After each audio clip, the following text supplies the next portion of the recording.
Hello everyone and welcome to Gamer's Ledge. I am your host and DM Mark. When last we left our merry miscreants, the Menagerie, they had met Mert the Moneylender, tracked down where the Xanathar Guild had abducted Floon and freed him. They also killed a mind flayer. Upon returning to the yawning portal, the adventurers found Volo drinking alone, but he embraced them and Floon upon his safe arrival. Volo also confessed that he did not have the coin to pay them what he promised. However, in fact, he had something more valuable, the deed to a property, and ushered the group to find a magistrate that he sent word ahead to. Rainier had pulled a small bag out with 50 gold pieces and pushed it into Volo's hand as he and Floon left for the evening to retire to their homes after their multiple-day ordeal. And Volo was wanting to lead you to the magistrate to transfer the deed for the property. And that is where we left off. And it is at that moment that the blue spark sucks in Autumn Oak Navona and spits out Leonardo. And we will say hello to all of our players this evening. Hello, Mighty Menagerie. Sean, hello. Outstanding, thank you. I'll be playing Methalos, of course, the arcane trickster of elven descent. Lou, you're next. Lou, playing Leonardo Carta, a wizard that really seems to be enamored with the blue orb. My name is Dan. I'm playing Zakusu, the Yanti monk. Hi, Matt, playing Quark, the Aarakocran Ranger. JR, I'm playing Itali, the Asmar Bard.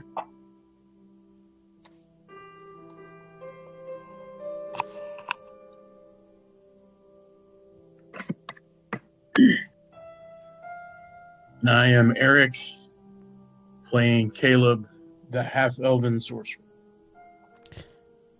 So, you find yourselves in the yawning portal. It is still busy. There are many people, but Volo is trying to lead you out into the streets to find a magistrate. Do you guys follow? Are there other things you want to do? The day is yours, or the remainder of the day is yours. It is about probably 4 p.m. So odds are any functional duties of the city that are not watch related are probably going to be closing soon. Sounds like an excellent idea to me. I'm with Volo. Is everybody hashtag I'm with Volo? Sounds like a plan. All right.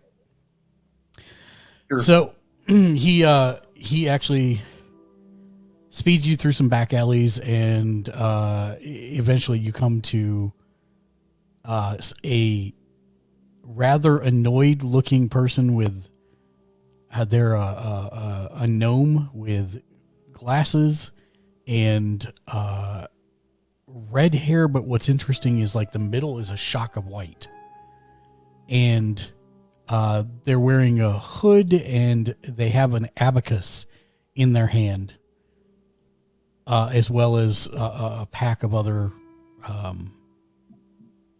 looks like papers, writing utensils, a book. And he bows and he says, Volo, I've met you here. Per your request, we will consider our past dealings now paid in full. Do you agree? Volo nods. And he sets the abacus down between his feet, and he opens up a book, and he says, that'll be 25 gold. And Volo takes out the pouch that Rainier had given him, and he pays the 25 gold, and the gnome begins to scribble into the book, and then he says, how many signers? At least one. If nobody else wants to be on the deed, I'll take it. 4, 5, 6. Looks like 6. Yeah, I'll sign. I have no issue. And do you... Zek's not going to sign. I'll sign. Okay. Are there any other individuals that are not here that are to be considered on the deed? I doubt the druid tree is willing to take up residence in this city. But she may still. Is there a yard? Maybe she could put down some roots. Oh. Does the property have a yard? Yeah, that's a good question. Volo thinks for a minute, and I'm actually looking at the map. He says, yard might be generous. There is a Patch. place in the back alley where there's not much foot traffic and some doors to the attached buildings. Not so much a yard. She rarely even goes in a building when the whole party is there. But it is part of our reward, so we probably should sign up our missing compatriots regardless. Always go with positive for people that can't make it. Okay. So he has each of you sign. And Zek, you are not going to sign? Okay. Anyone else not going to sign? Okay. So he has each of you sign, and then who is recording the others? Both Bastille and Autumn. I'll sign on their behalf. Okay. Perfect. And he then procures a deed out of his pocket that I would have handed you had you been here tonight.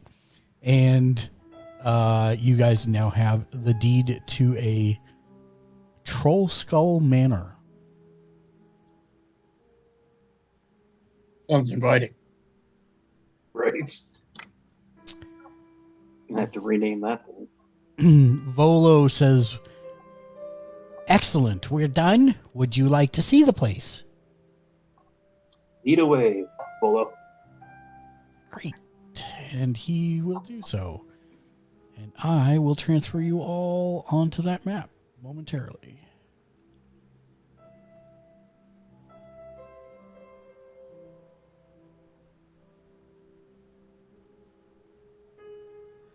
Oh.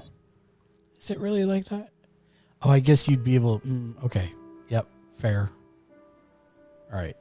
I didn't realize that this was going to, like, darken the map for you guys, but I get why it's doing it. Okay. That's fine. So you are currently on the northwest... While we can see it on the stream, Yeah. you haven't changed it in Roll20. I don't understand. I did change it in Roll20. I'm on the map in Roll20. No, I will refresh.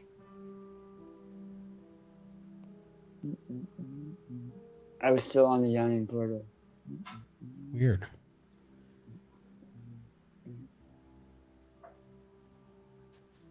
Oh, you know what? Did you get moved separately at some point?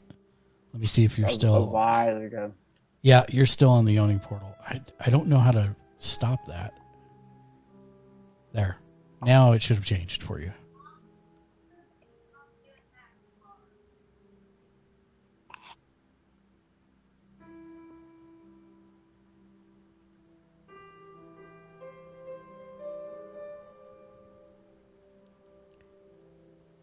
Let me know when you can see it, Daniel, and then I'll continue on from there.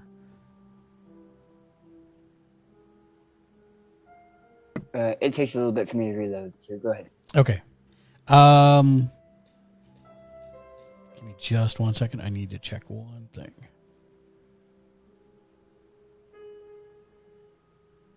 Okay. So where you are at in this alley, you're on the northwest side. As you enter in, the first place directly to the south of where you're at right now, before you start moving forward away, right here, actually. Let me see if I can ping it so that everybody can see it. Right here. That is a bookstore. Oh. And so I'm going to pop this onto the layer there. So you've got a bookstore here. As you continue down this street to the east, there is actually a detective agency there as well. The bookstore is called... One second. The bookstore is called the Bookworm's Treasure, and the worm is spelled W-Y-R-M. And in front of it is... the whole front of the bookstore is adorned with a charming sign of a gold dragon curled around a treasure hoard of books and scrolls. And you can see through the windows that the shop is decorated with beautiful hardwood, and you can kind of smell the earthy scent of old books permeating the air out of the front of it. It looks like the library fills 2 floors of a 3-story building, and it somehow seems to contain more shelves than the building should be able to hold. As you continue down the street, you actually get to a fairly unremarkable building, but the only distinguishing mark is an orange and black sign featuring cat's eyes, and underneath it says Tiger's Eye Detective Agency. It currently looks closed, would be your best guess from looking at the entrance. And then as Volo leads you further down the street over to here. Can you please remind us what time of day it is? It is now about 5:30 p.m., starting to get dusk. Towards dusk. Looking for any signs of thieves' cant. Like, what kind of neighborhood are we in? Is this bad neighborhood or? While you wouldn't call it the best of neighborhoods, you've seen far worse. This is, you'd say, like, mid is the easiest way to say it. It's a decent neighborhood, but it is not like a great neighborhood, but it is not a horrible neighborhood either. Sounds good to me. Really trying to grab you guys here. There we go. And I am going to pull it in. Oh, there's an inn? That's actually the Trollskull Manor. That's where Volo pulls up. He says, "This is it. We can look here, or you can continue to explore the area, whichever you would prefer, my fine friend." Let's go inside and check it out. So let me actually just remove the dynamic lighting on it. So give me 1 second.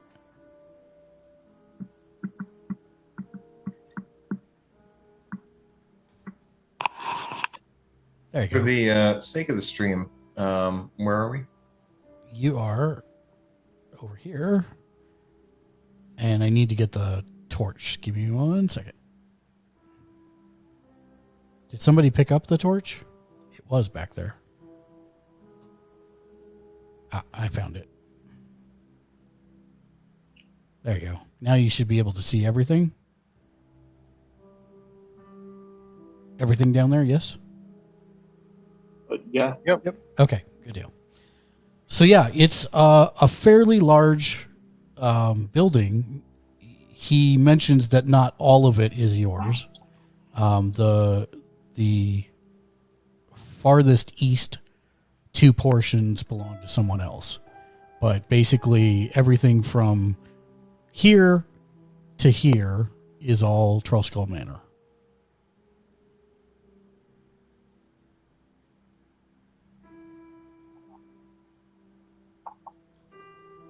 And the portion that is not yours in the southeast, Volo tells you that that is the Bent Nail and it is a the owner and chief artisan is a male half elf carpenter and wood carver named Talisovenar Tally Fellbranch. Everybody just calls him Tally for short. That section that I just put a square around? That and just that section actually. And Yes. everything else is part of the manor. Everything else is part of the manor.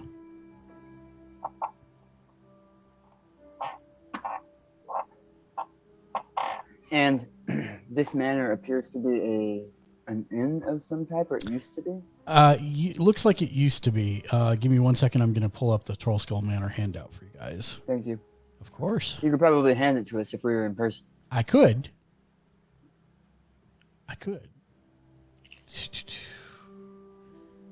Trollskull Manor handout.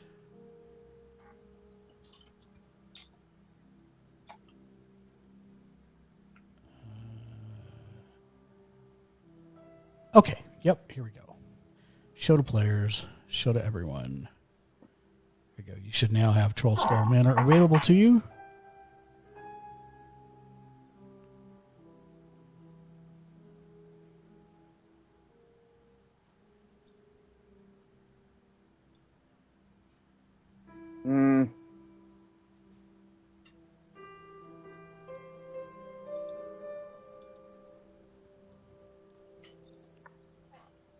That work for everyone? Oh, wow. That's big. It is big. Oh, 3 floors, huh? And a basement. Yep. And kind of a parapet, a turret on the very top of it. Which, if you look at the center bottom, that's where the turret peak is. So, yeah. All dibs on the attic. You sure the owl doesn't want to stay there? You don't want to give it to bird person? He sleeps in the trees. Yeah, but there are no trees. That's racist. Yeah. Touche! Are we kind of freeform exploring through the home at the moment? Well, that's the question. Are you going? You can see that it's quite large, and there's a bunch of stuff in it, and you can do that, or you can continue walking around the neighborhood. Your choice, 100%. No, I would definitely immediately be running in there and trying to assess everything. I would say that after some time of kind of meandering and navigating and understanding that we now own a bar downstairs, which is awesome, I would get to the library and immediately see if there's actually anything of use or value inside of that library to me, or if it's just an empty kind of. Well, so you're stacking up a bunch of actions here. You're gonna have to pick. Are you going to the library, or are you gonna? I want to go to the library and search. Okay. That's what I would be doing. Okay. Yeah. Is anyone else going to the library? No, I'm dipping that master bedroom. Basement. Dibs. So I want the 3rd floor bedroom off the turret. I'm just putting that one out there.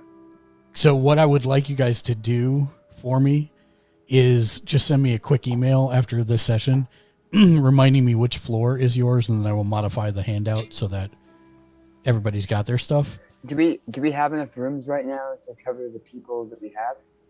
1, 2. Let's have to share. Yeah, we might need to convert a common room or something or a den into an extra bedroom. And as you guys kind of open the door, you can see that the tap room is filled with broken furniture, tarnished silverware, casks of wine that have turned to vinegar, and worthless, kind of just junk. The tavern's other rooms are all empty except for cobwebs, dust, and harmless rats. This place is going to need some work, and Volo actually does mention as you guys start to go up.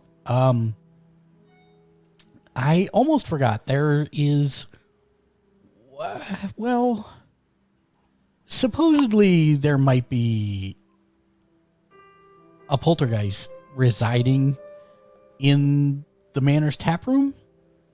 As far as I've been able to gather, anyways. Maybe it was a former bartender or something along the line. That's kind of half the reason I bought the place. Because I am currently writing a book on such spirits. But that's neither here nor there. So I am I'm of the going to find opinion the that cleric to fix that. yeah, I am of the opinion that Volo, you can come back and write your book whenever you please. No, I think that you should write first. Let us know. Set up an invitation. Don't just show up. While I appreciate that you considered this to be a payment instead of what was promised, I'm not cool with people just showing up. No, I don't think that's what he meant. But regardless, I would not drop by unannounced anyways, unless you were open for business. And might I add, one of the things to keep in mind is you've made a group of friends that are, dare I say, influential in the city this evening. Between myself and Rainier, you should be able to get a audience with just about any noble in the city, should you so desire. And Floon, well, Floon's a good drinking partner. So if you need someone to spend coin, if you do decide to reopen this place, then Floon would most likely be your man.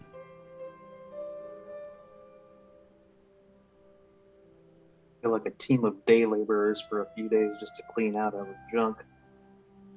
Shouldn't cost too much, actually. Well, he says, you're probably No, not on your dime.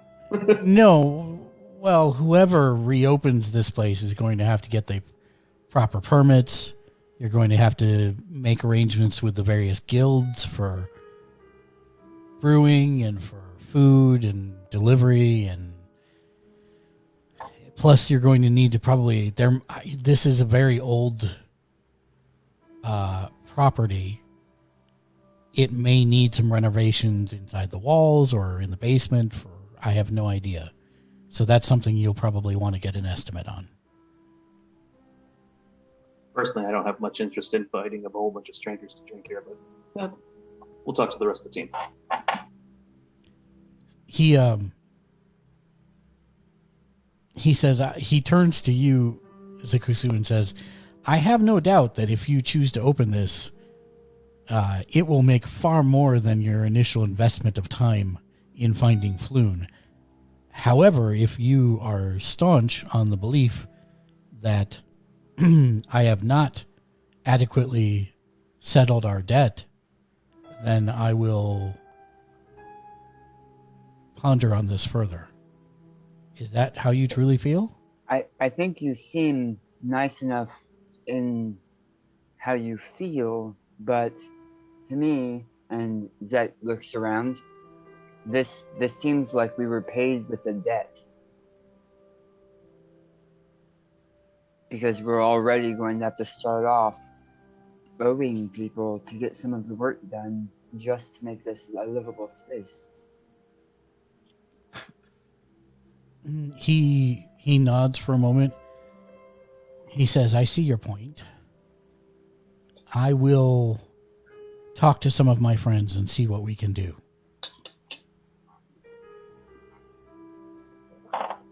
I'm sure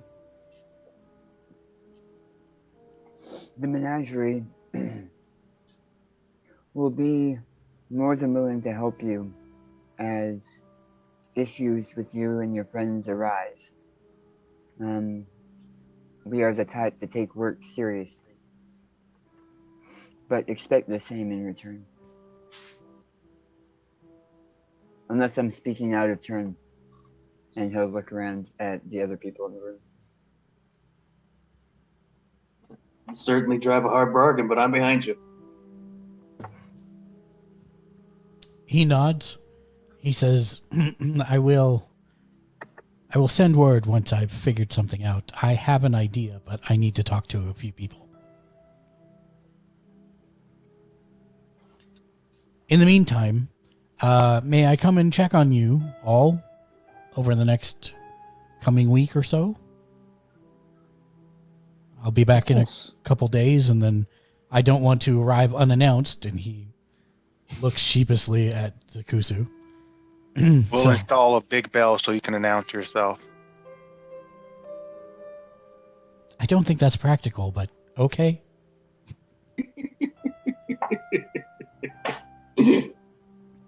And he bows and does a flourish with his cap and says, "Good luck, friends. I'll be back in 2 days." Thanks, fellow. And so, yeah. Good evening, Volo. He leaves, and I know Leo wants to go to the bookstore.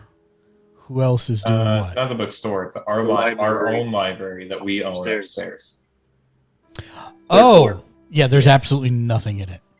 Yeah, so it's just like blank old shelves. And that's exactly what it is. It would be a library if you had books, and it would be a fine library if you had lots of books to put up there. So yeah, 4 stories tall, balconies, 5 chimneys. It is actually the grandest building in the entire neighborhood. Mark? Yes. Well, I understand the size. Yeah. Are we talking Casper the Ghost? Like the movie where it's in The that poltergeist. well, not the poltergeist, but is it where it's in that state of disrepair? So Was that a reference from too long ago? Actually, How about the Money Pit? yeah, no, Is it no, the Money Pit, it's Mark? not the Money Pit. No, but it is But going. it will be. It is going to need some work, and it is going to need some inspection, especially if you're going to open it to the public. You're going to need licensing and all that good stuff. So give me 1 second. I need to look at somebody's character sheet because I want you guys to make a roll for me. I just need to determine what. Hold on 1 second.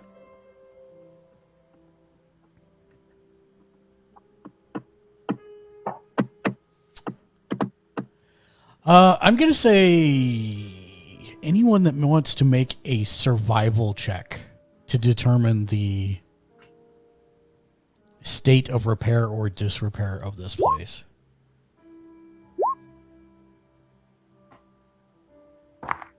Okay.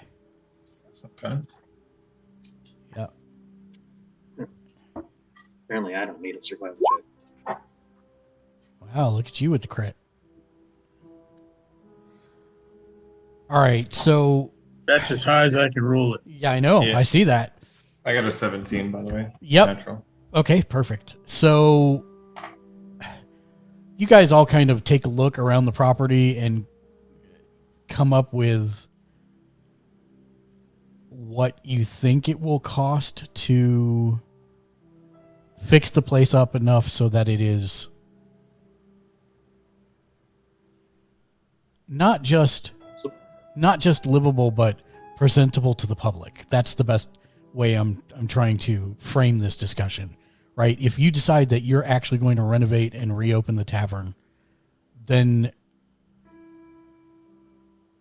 amongst yourselves you kind of all do the math and then come together and talk about it, and probably you're looking at about 1,250 gold pieces worth of renovations, and doing the math in your head with JR, with Italy having lived here and knowing kind of what the guilds cost for the various things, that includes the guild payments. So about $1,250. That's actually not as bad as I thought it was going to be. Well, when this was originally... Much worse than I thought it was going to be. Now, obviously, you know, there are things that you guys can do by hand that could, reduce some of that, but that's going to take a lot of hard work, and you're going to be here every day doing that. So that could be the way that you do it. But as you guys are discussing this, I need everybody to make a perception check for me. Brash.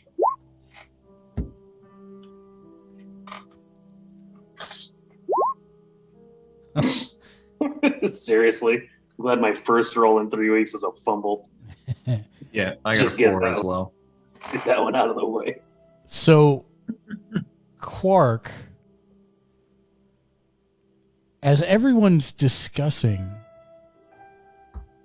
you see something out of the corner of your eye for just a second, and no one else seems to have noticed it. But there is a small paper bird flapping its wings on the air, and it sets down on the edge of the bar, and no one else has seen it. Oh, that's the message. Oh, never mind. Quark's going to move over to investigate. It's just sitting there on the very edge of the bar.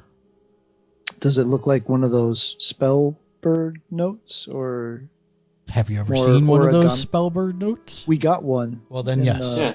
Yes, it does. Okay. No, Mythos, Leonardo, we seem to have one of these enchanted bird notes sitting on the bar. I'm not exactly sure what we're supposed to do with it, but it's just sitting right there. Open it and read it. Okay, he'll reach out and pick it up, and you pick it up, try to open it, figuring out how to unfold it. You unfold it, and it screams, and you take 50 points of damage and die. Nope. It screams, and some tickets fall out, and you manage to catch them in your other hand as you're opening it. Inside is a message, and it says, Volo and Renair tells us you are a good bet. He bought you tickets to the opera tonight at the Lightsinger Theater in the C Ward. If you're interested, meet Mert at intermission. Private Box C.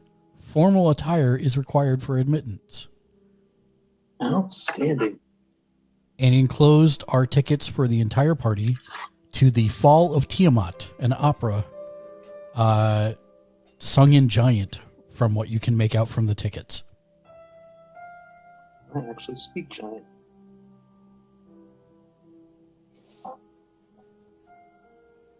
Well, I'm quite interested.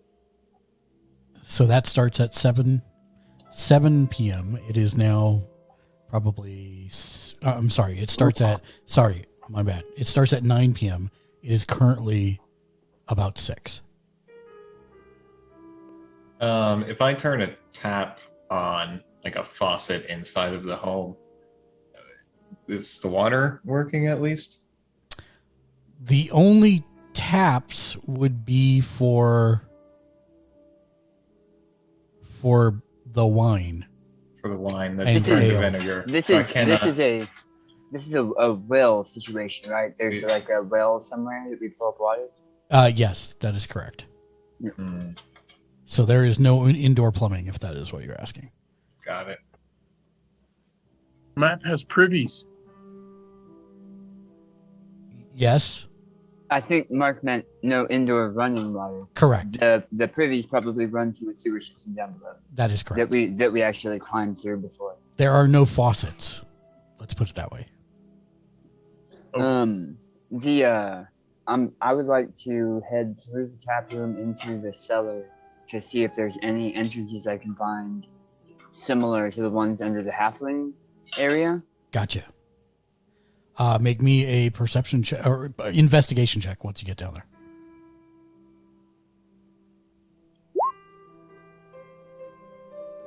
To your knowledge, from what you're finding, you're not seeing anything like that. Okay, is there anything down here? Just some broken furniture, piles of dust, cobwebs, Some tools, but nothing fantastic. Okay. Or interesting. Just more stuff to be cleaned up more than anything. Perfect. Thank you. Sure. I'm starting to get ready for the opera. Okay. Yeah, I'll do the same to the best of my ability. Okay. Same. I think I'm going to put on the fancy clothes I have. Very good. I'm getting fancy. I need to go get fancy clothes if I'm going, since it's formal attire required. Oh, are wizard robes not considered formal? I've always just worn robes. Well, I mean, are they formal robes or are they traveling robes? No, they're traveling robes. So that would definitely not be considered formal. Caleb, I'm with you. Where are you going? Did we see anything on our way here where we could purchase formal attire? That is a great question. I'm very glad you asked. You can probably go to the purple store. They probably got purple fancy clothes. That freaking gnome. You very well might. Let's see. Look, I'm not going to show up to my first formal attire looking like a pimp. I am. I don't know. I kind of feel all right with that statement. Give me just 1 second. I am finding. It's definitely got a feather in it.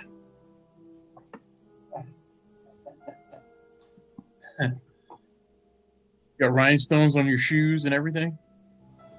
They are clear platform boots with goldfish in them.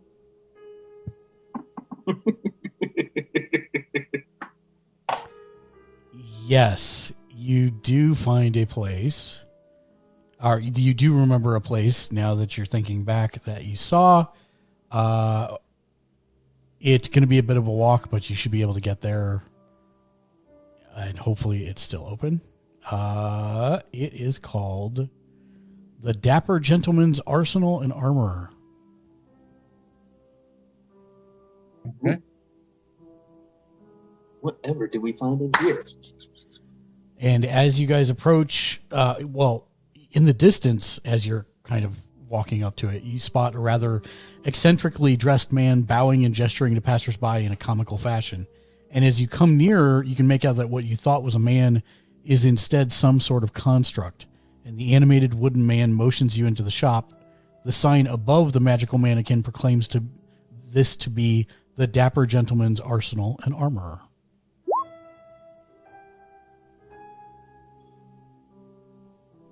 The shop. I find the name interesting. I'm definitely going in. Yeah, the shop is a high-end armorer and clothier specializing in custom parade mail. You even see a set of armor of gleaming that they have behind the counter, and all kinds of formal wear. Oh, I love a good haberdashery. They do have hats as well, yes. No, haberdashery, the custom tailor. Yeah. So they are open. Fantastic. Anybody got some dragons I can borrow off of them for some gold? Certainly. Thanks. I'm figuring I'll need like 10 of these. Is that all right? Of course. Cool. I sent you a whisper, Mark. I'm replying to it right now.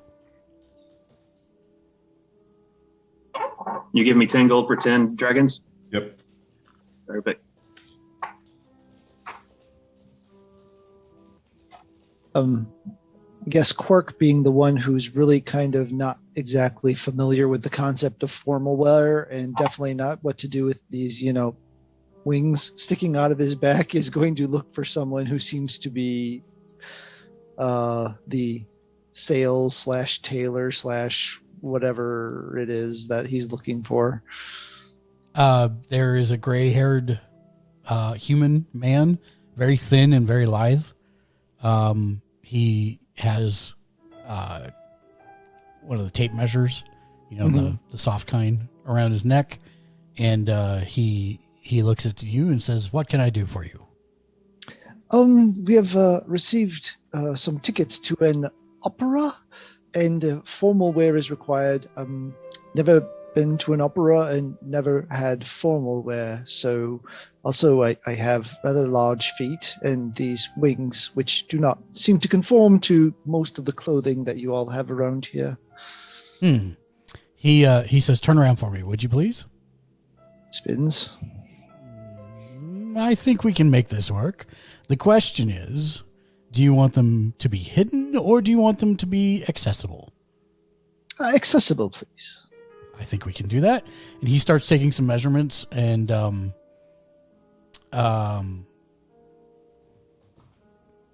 I have no idea how much formal wear costs. Huzzah! I actually just realized I don't have a table for this. Do you want suggestions? Yeah, I'll take one. So, usually in the tens of silvers for nice. If you're going anything that is embroidered or really, really stands out, then you're starting to talk, 1 to 10 gold. Okay, that's kind of the range I had in my head. So thank you. So yeah, probably he would, for each of your clothings, would probably be about 3.5 dragons, and they are fine clothing. Like Metellus, when you see what he's doing for Quark, you would not be surprised if he would be accepted into any noble house from the way he's dressed. Oh, excellent choice, Quark. Excellent choice. And Quark, what he does for you is he actually takes a vest, shirt, and jacket and makes slits in the back of them for your wings to stick through. And so by the time it's done, you're still able to fold the wings down or have them out. You could actually fly in this. Nice. But it is very, it's a lot of fabric for you. Let's just put it that way. But he does also include, you have a top hat, and he gives you a circular piece of glass and tells you to put it in your eye. Yeah, but all right. Yep. That's all we need right there. Like the wise owl I always knew you were. And does the exceptionally tall hat have a purpose, or is it just there? Do not doubt fashion, my good man. Well, thank you. It's 4.5. You said here's 6 dragons. You've been of great assistance. He Wow, y'all just handing out gold like it's cool. he goes and grabs a card and gives you the card, and he says, "If you have any other needs, please come back and see us again. I will take great care of you, Master Quark." Okay. Thank you. I will. Takes the Does card Quark, and finds it in one of the pockets in these fancy duds. Mm-hmm. does Quark just look like the bird from Animal Crossing now? It's pretty close, Oh, okay. but he I can looks picture that. he looks good. Like, I think better than the bird in Animal Crossing, the owl. Okay. Yeah. All right.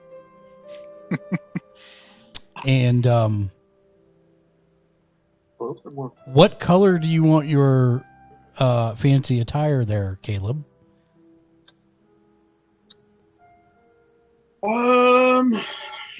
Let's go green. So, varying shades of green or singular shade of green? We'll vary the shades of green. Okay, so he ends up donning you with a dark green tie and cummerbund, and then a more forest green for the main jacket. And he actually has it's a slightly autumn yellow shirt for you underneath it, and it actually brings out the green quite nicely. Wonderful. And while you are not, while you have never seen formal wear like this, it looks very good on you. You when he shows you a mirror, You look very good. Right on. And Mythalos, are you buying anything, or are you? Oh yeah. A deep, rich blue with white accents. Silver thread if possible. All of that is easily accommodated. Perfect. And the speed at which this guy works, I cannot. Is phenomenal. I cannot stress enough. I don't think. Well, I mean, obviously, Cork has never been in a haberdashery, but Mythalos, you've never seen anybody work this fast and this quality. So I've got to say, you must have magical instruments because this is phenomenal. Excellent work, my good man. why, thank you, my lord. And you, sir, my lord. He points to you, Leo. I'm gonna go just like straight earth and tone, like tweeds. Okay. Yeah, just straight tweed, all earthen as much as is possible. That way, if at some point it gets dirty in the future, like, can't nobody really tell? So, are you going for robes, or are you going for a suit? No, I was leaning in towards like having a suit, I think. Okay, perfect. So he gives you a tweed coat, and it is not quite chocolate brown, but just a shade above it. And he gets you a darker handkerchief, tie, but on the inside of the lapel, it's actually silver, and it just provides a little bit of highlight. And on top of that, he says, "My lord, would you permit me to try something on for you?" Yeah, sure. I'm open. He grabs a purple swath of cloth and kind of twists it in his hand and then puts it on your head. And before you know it, you have kind of a turban. Yeah. It's a purple turban, and there is a red dot on the top of it. He says, "This is just a hunch, but does my lord approve?" He shows you in a mirror. Yeah, I'm gonna kind of turn to everybody and be like, "Does this look weird, or this all right?" Oh no, you look fantastic. Far East, exotic. I approve. I'm with it. Oh, by the way, can you, while we're here, can you make me a sling for... I have a book that I have to keep on me at all times. Would you perhaps be able to make a sling that can keep that quite secure? I don't know if he'd actually be like any decent with it, if you would have any like leather or anything of that nature to be able to... He says, "May I see the book, my lord?" And I'll take the book and hand it, to him and say, "This is very important to me." Just be a moment. He takes the measurements. He says, "If my lord so desires, I could build it into the tweed. A pocket for carrying." Yep, done. I'm gonna like rip the jacket off as fast as I can and like hand it back to him. Yeah, he triple stitches in a pocket on the inside where you can just slip the book. And it's very easy. Even when the suit is pinned, you can slide kind of under the bottom button and still grab it out, but it's not going to fall out. Perfect. Do I owe him? I'm going to tip him an extra half a dragoon for the extra effort there. So I'll pay him 4. He bows, "My lord, thank you. Most generous." He gets you one of his cards as well.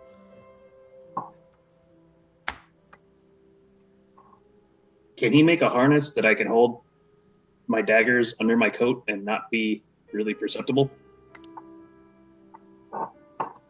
I'm sure we don't offer those types of services, my lord. However, if you would like to store, for example, cigars or something small like that, I can definitely do that. And he takes the jacket off without waiting for a response for you, and he builds cigar holders. I like a rather stout cigar. Excellent work. Excellent work. Oh, yes. I'm very happy. He says, yes, your cigars will stay quite firm inside your jacket. Lovely. What's the total cost here? For you, my lord, it would be, I'm sorry to say, a bit more work. It would be 6 dragons for you, my lord. 8 he gets. I am happy with this. Thank you, my lord. And again, and he hands you one of the cards. Excellent work. Excellent work, good man. Excellent work. This is the And most chipper and happy you've seen Mythilus in forever. if I'm not overstepping my bounds, my lord, he's talking directly to you, Mythilus. Word on the street is that you might be the new proprietors of the Trollskull Inn and Tavern. Is that true? Proprietors may be going a little too far. Owners is current. Proprietors could be possible in the future. We still have to look into that. If you ever need quality uniforms, please keep me in mind, my lord. You're first on the list. What was your name? He just taps the card that says Dapper Gentleman's Arsenal and Armor. I'm So the he's- Dapper Gentleman. Oh. Wow. It's like, Can I see if I've got a gut feeling that he's got something to hide? Sure. Just make an insight check. Natural 1. Yeah, he seems completely on the level.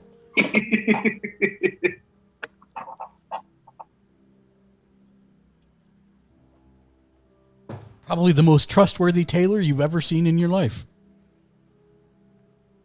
And I love the stitching.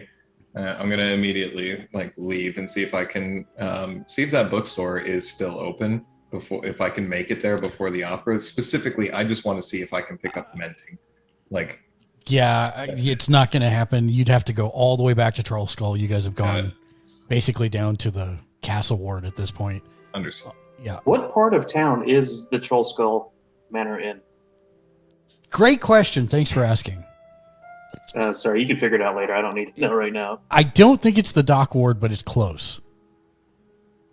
I have to double check that. I'm almost positive that it is not. So I think it's more in the center of the city, if I remember correctly. I'll have to look at my big map because I've got it on there. One second.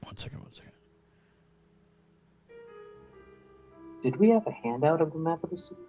Yes. I actually have a interactive map Yeah. that we're building. So I'm looking on it real quick. Hold on one second.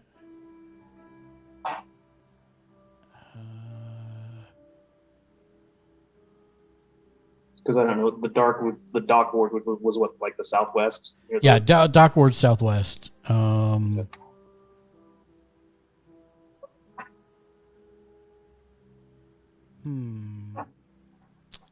Troll Crook Alley. I'll find it and I'll let you know. But I think I don't think you're in the dock. What I'm trying to say is you're not at the docks. Yeah, you're not at the docks. It's somewhere else, farther in, if anywhere, in the dock ward. But I have to double check that because I'm almost positive you're not in the castle ward, and I don't think you're all the way up in the sea ward either. Oh nope, I am wrong. You're in the north ward, so that's the northeast of the city. So you are literally as far away from the dock ward as you could possibly be. Kind of okay with that, actually. So yes, Trollskull Alley is all the way in the north ward, and if anybody's keeping track, it is off of, I don't have the map, so. I know, Whalegond and Seardone Street, and there's a couple other, and Thunderstaff Way. Sayre Down Street, which I'm putting in the chat. Sayre Down Street and Thunderstaff Way.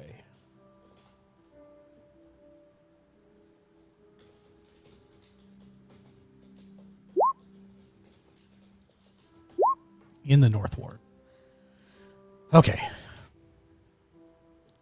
That's easy enough. Okay, so back to where we were here. So I yes. have actions while they were out. Yes, and I was actually just about to get to you. What are going to be your actions if you're not going? And Itali, were you going out with them or no? No, I already had fancy clothes. Oh, Yeah, okay. so he's going out. So he's going out. You're just not buying anything at the. Got it. No, I'm staying at the Trollskull, whatever. I'm just hanging out in the attic, setting up my space. Oh well, you're going to need to leave about now if you're going to make the. Oh, okay, then performance. yeah. Then while that's all going on, I'm getting dressed and heading out there then Okay. to the opera. Okay. You're not going to help the people who've never been in the city before actually find it. You're just going to leave them to their own devices. They could have asked for help. That's on them. Just Fair ask enough. the dapper gentleman for directions. Which he provides. Do I have No to problem. roll to put on pants? No, you don't have to roll to put on pants. Okay. I mean, not today. Unless you're Not going today. both legs at the same time. Right. There are conditions to that, but not today. So yeah, you get ready and you head out. And Daniel, what's Zekusu doing? So Zach is going to clear out a space for himself in the cellar. Okay, He doesn't need much space, but it's cooler and dark down there. it is. And then he's also going to see if there's a broom and start trying to clean up the tap room just so there's a place for everybody to sit. But he's also trying to keep an open ear Mhm. for poltergeists, Got it. ghosts, anything moving upstairs. And because of dark vision, he's not going to turn on the lights. He's going to leave it dark. Okay, fair enough.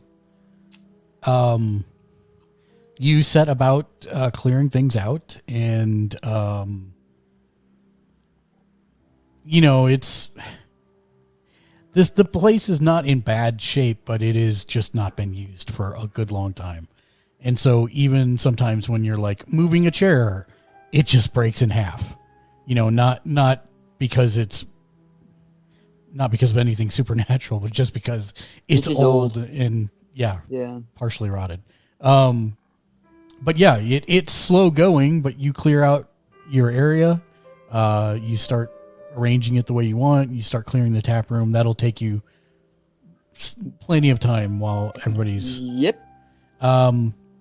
However, Itali, as you get cleaned up and you are getting ready to go, I need something here. Hold on one second, if you please.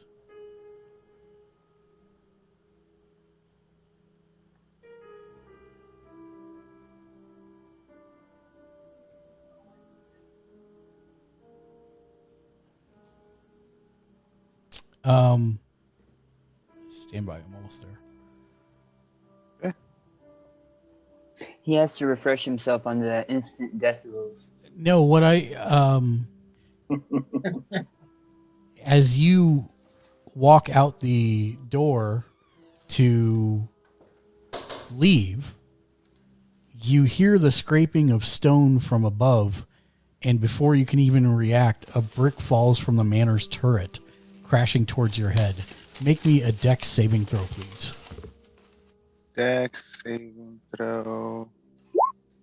Oof. Nope.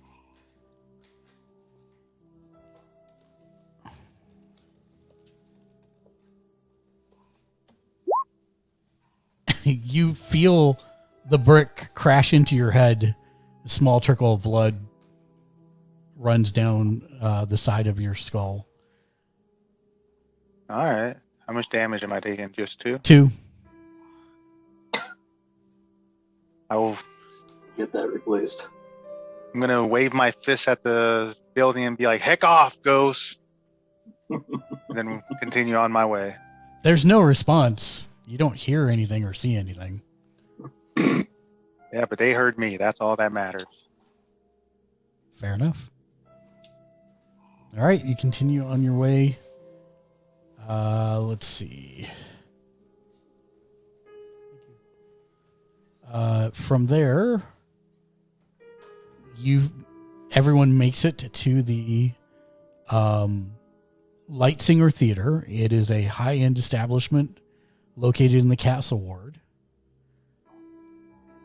You all have tickets for the orchestra section, which puts you very close to the stage. Thumbs up, soldier! And as basically the short version is Methelus is, I believe, the only one who can understand giant, and therefore is the only one who has any kind of clue what's going on. Quark, as far as you're concerned, there is a giant woman. I speak giant also. Oh, you do? Okay. Yeah. Well, there you go. It's basically an opera describing the evil dragon queen's defeat at the Well of Dragons. But for anyone that doesn't speak giant, good luck figuring it out. It's just a fat lady singing. Yeah. And there's, a volcano, and there's a well, and there's a giant animatronic Tiamat that is impressive. But they sing a serenade to it for some reason, and you're not sure why. Yeah, it's very strange. And it comes to intermission. Time to find Mert, apparently. So you head to the box? Yep. See no reason not to. Yep. So Mert greets you. He says, I had a feeling we would see each other again soon. Thank you for the invitation. It's a wonderful evening so far. Excellent performance.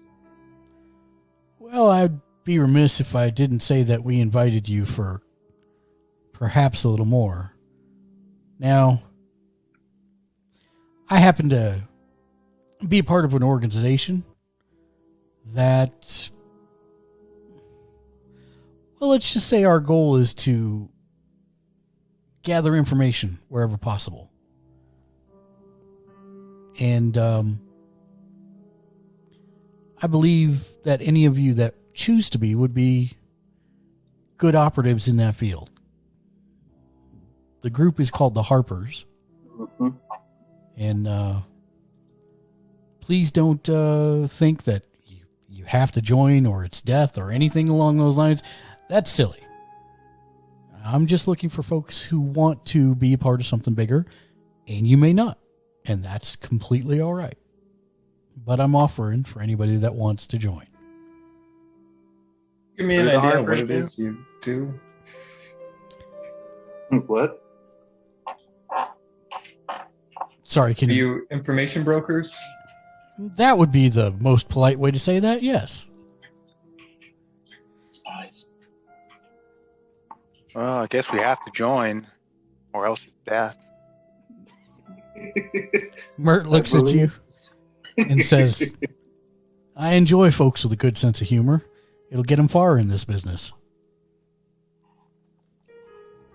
What are the benefits of us joining your group? Well, that is an excellent question.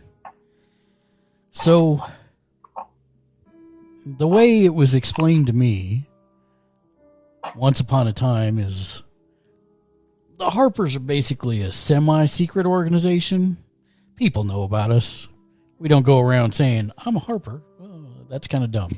But people know that we're around. And But you just did that. Well, that's because I'm trusting in y'all. This is his recruitment speech. Okay. And basically, the way it was explained to me is that the Harpers maintain a balance between civilization and nature by keeping kingdoms small and the destruction of animal and plant life to a minimum. Now, that was thousands of years ago, and obviously Waterdeep is here. But to that end, the basic goal is to keep people safe. And what kind of rewards do you get for being a part of us? Well, obviously you're not alone. You've got somebody to turn to when you need different things, when you need help with something, and when you need information, since that's what we broker in for the most part. The other thing is a secret handshake that, we can do with somebody else to say, like, hey, I'm a Harper. Actually, he holds up a pin.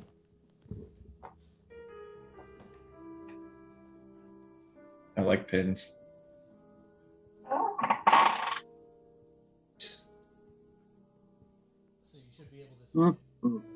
Yeah.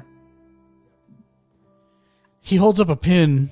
It could easily be mistaken for a coin. Easily.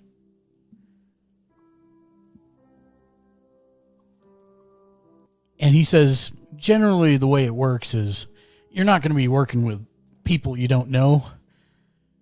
So I would be your point of contact. And as it so happens, I have happened to have heard through the grapevine that you guys are now the proprietors of Trollskull Alley. Trollskull Manor. Volo is a talkative one, isn't he? Oh, trust me. Proprietor may be getting ahead of yourself, but Well, possibly. all of you but Zakusu, I guess. That's what I've heard, anyways. Now, Volo came to me because I've helped him out of several spots before. But he's a good egg. And he wants to help, and he kind of expressed that some of you were not too happy about his decision to turn the property over to you. But I should say that if you're looking for the money to fix the place up, to reopen it, I can definitely help with that.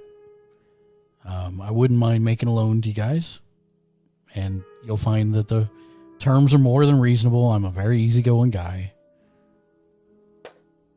But I have, as you probably are aware from visiting my house, plenty of money and plenty of property. So if you need it, I'm willing to help good people. Just say the word and how much you need. I think that is a very generous offer. I want to come back around to, we're talking about multiple business ventures at this point, and I don't know if we're ready for one. This Harper organization, is there a membership fee or dues, or are we Or a stipend or compensation? What are we talking about here other than information? I know information is extremely valuable, but as information is brokered, I'd imagine that sometimes there's compensation. Absolutely. Like, for example, my friends that I called on the other day were Harpers to find out the location of the Xanathar Guild's whereabouts. We pay those folks on a per instance basis, and we provide them with work, and then we'll negotiate that fee structure up front. Now, if it just so happens that you come to me with a giant piece of information that's useful to help defend the city or help stop some kind of sinister plot from going on, that's a little different, and we'll have to judge that at the time. But yes, of course, you're going to get paid for that type of thing. Good to know. Well, I'm not seeing a disadvantage here to being on the inside for this information track. Is anybody else? no, I find it quite a desirable place to be, actually. Same. And so is there anyone that objects? Quark, do you object? No, I believe this seems to be a fair venture. What about you, Caleb? I'm in. Okay. He won me over with mostly they like to help and protect people. And that was one of the reasons that I approached you all in the first place. 1, 2, 3, 4, 5 of you. Very good. He produces 5 purple silk scarves. And he... Oh, thanks. I got one already. Did you see this? Yes, about that. And he actually takes this one and puts it around your neck. And it's Oh, it's a cravat. just You- barely visible, but it is a cravat. But he arranges it in a way that it is just barely visible. Oh, wow. I didn't actually think that there would be 2 of you in this campaign that might pick up on that. Very good, Eric. Very good, Eric. Very good. So yes, he ties a cravat around each of your necks, and he actually pulls out a mirror and shows you, and he says, "Do you feel you can replicate this?" Of course. Very good. I'll have manservants immediately. Because if you care not to carry the coin or the pin, this is also how you may recognize other harpers. And he also then hands 5 of you the pins. And Eric, Leonardo now looks exactly like that, except with brown hair instead of white. And so then he says, "I wish you great luck. Let me know about whether you'd like to take me up on my offer for an extension of credit for reopening the bar. And I will be in touch soon with some work. Or if you hear something interesting, let me know." If our compatriots who are unavailable this evening are also interested in joining, I'm assuming we could put them in contact with you. Absolutely. You know where I live, and you are welcome there anytime. Should I not be there, I'm sure I'll have a servant or someone, or Floon. Someone will be there to answer. Is Floon a member of this organization? Absolutely not. I would not have thought so. That would have been surprising. Floon is my recreation drinking buddy, but that's about it. If nobody else is, I will certainly take him up on the offer of credit to reopen the Trollskull Manor. I'm very interested and would love to talk terms tomorrow or outside of the opera. Very good. I will have a boy run the details over, and then you can discuss amongst yourselves. Let me know what you think. I can tell you won't find a better deal in the city. Let's put it that way. And sounds like an excellent idea. My friends, I hope you enjoy the rest of the show. And it's quite intriguing. The lights dim, telling you that you have about 5 minutes before intermission is over. And he shakes each of your hands and says, "Welcome to the Harpers." Thank you. Good show. Good show. I'm going to sit down and enjoy the rest of the opera. So the rest of the opera goes without a hitch. But when they stand up, when everyone stands to do the ovation at the end, the lights are still fairly dim, and everyone is obviously looking at the stage. But from your vantage points, from your seats, you see that there are probably 45 people around you in the stands that are turned clapping at you. And as you look closer, each of them has a small, barely visible purple silk scarf cravat in the audience. And for the time it takes you to register that, they're no longer facing you. Well, I believe this organization may be much larger than originally expected. Or there's just happens to be, Okay, the corporate meeting for a night at the opera. Rent this theater for your next corporate outing. I haven't been to the movies in so long. I forgot they did that.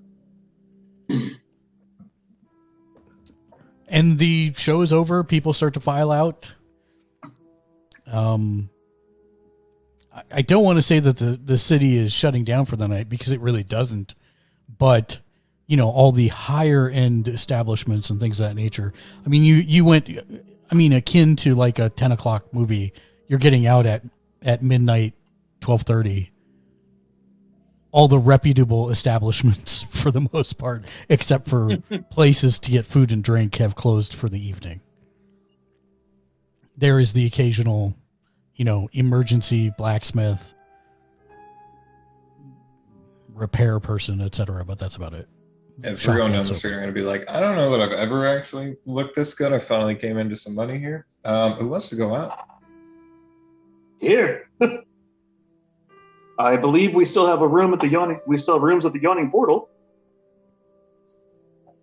You do? Yeah, and I, for one, been there. I mean, there's some Yawning Portal's cool, but there's also some other places. Oh, I'm game to tour the city if you are. I also don't want to sleep on the dirty ass rat floor that we currently have, so I'm more than willing to stay at an inn for the evening before we get everything else cleaned up tomorrow to make it semi-livable. I'm gonna aim to, while we're going through the city, if I can find a place that you're looking at it and you're seeing the people out front and you're like, yeah, I know I probably shouldn't be going in there, but it doesn't seem that bad. But I know somebody's gonna probably try to scam me, but at the same time, I'll be kind of good about it. That middling low kind of quality of a place that seems like it's going to be rambunctious enough but fun at the same time, but probably a little bit starting to edge into the seedy. I was feeling more Great Gatsby. You find a place. I was reading that. It is at that moment as you are walking down Warrior's Way, trying to figure out where you're going to go, someplace seedy or someplace extravagant, when you stumble across a marble 4-story villa, and there is a party going on. And there are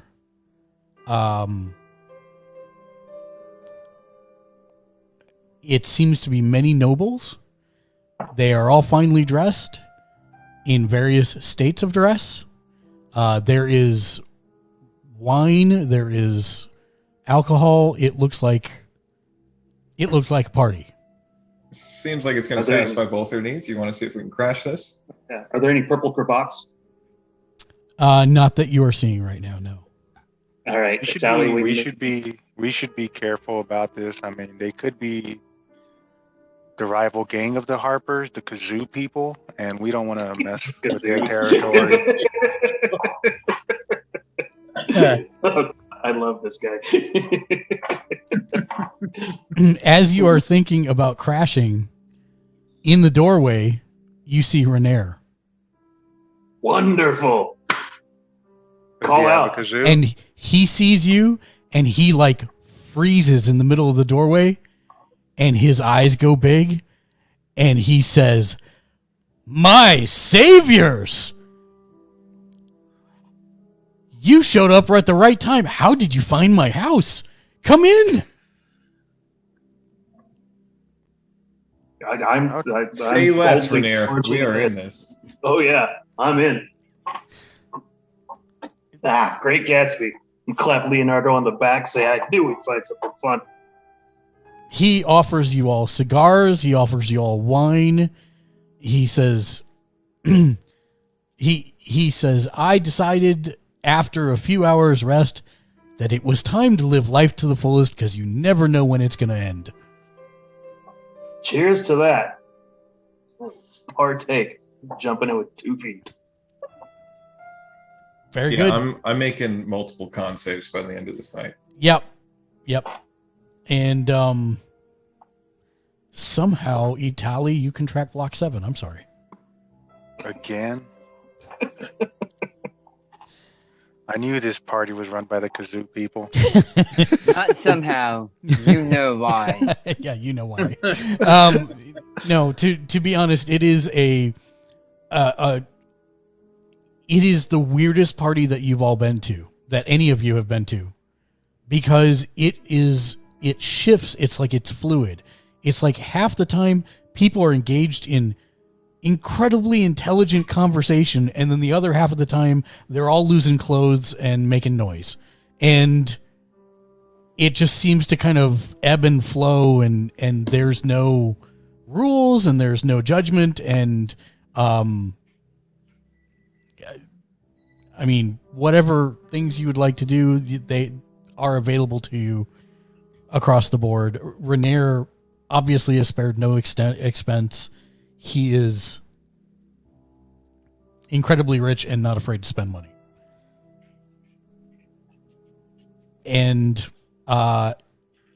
we will fast forward to the morning unless anyone has objections. I got none. Good. I will have each of the 5 of you make just a singular con save. If you're fast forwarding, was my night pretty much uneventful? Your night was completely uneventful. Perfect. Good to hear. I mean, there was nothing. 11.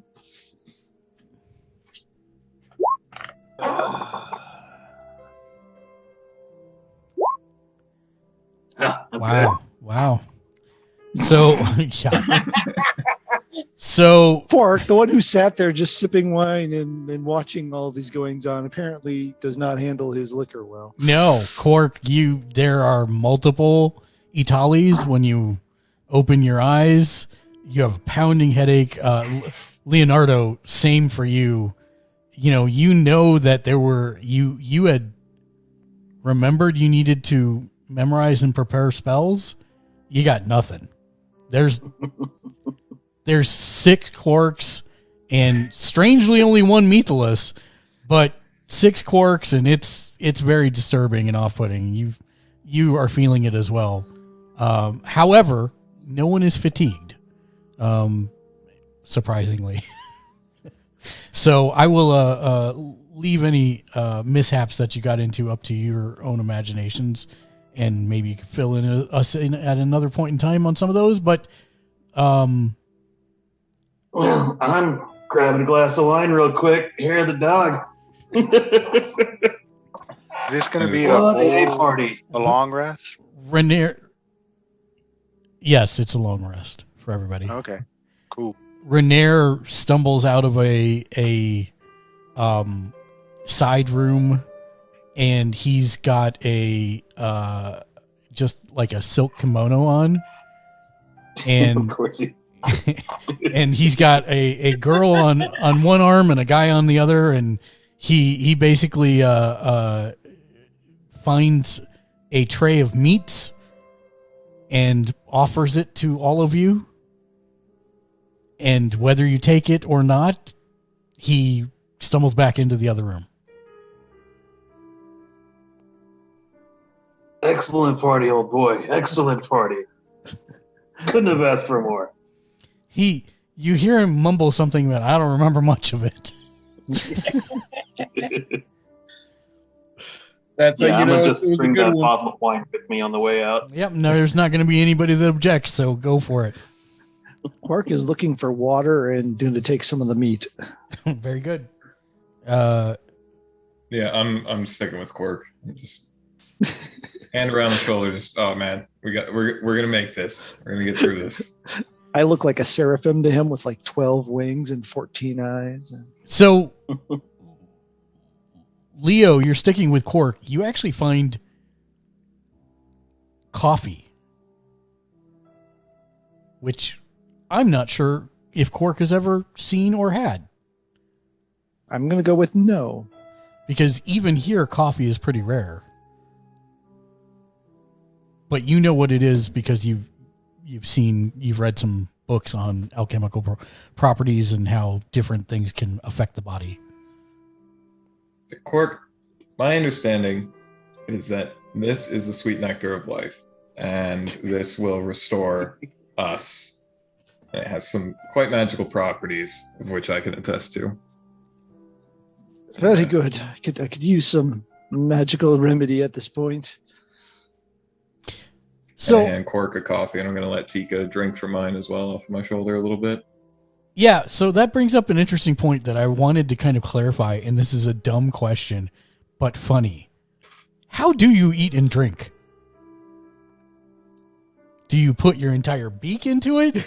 Do you pour? I mean, it's kind of a valid question, but not necessary. But I tried to figure out the logistics of how they drink. I mean, there's obviously how birds drink. You know, you stick your whole beak in and you go. So I guess that's what I'm doing. Is a great. Well, birds don't have hands. You can turn it up. Well, yeah, that's how I get it out of the bottom. You decide to dip your beak into it. That's completely personal. That's why I'm asking. Yeah, I mean, is it? There's no lips, so I can't like make a seal around it. I guess I could just go.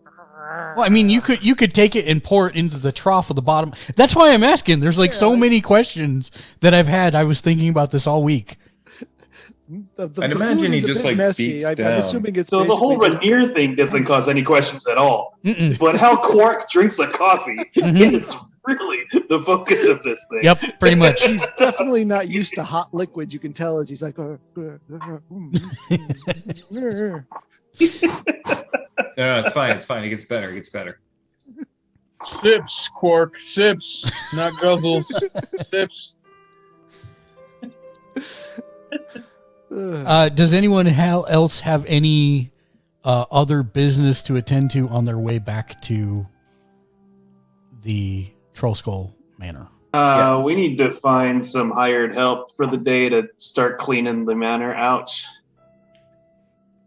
Day laborers. I got a little bit of an idea. Well, you do that, and I need to stop by that bookshop.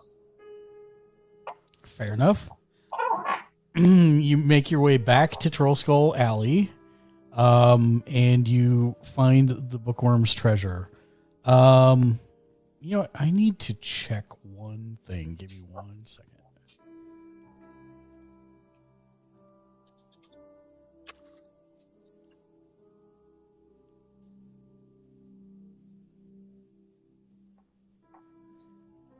So as you come back down the street, you see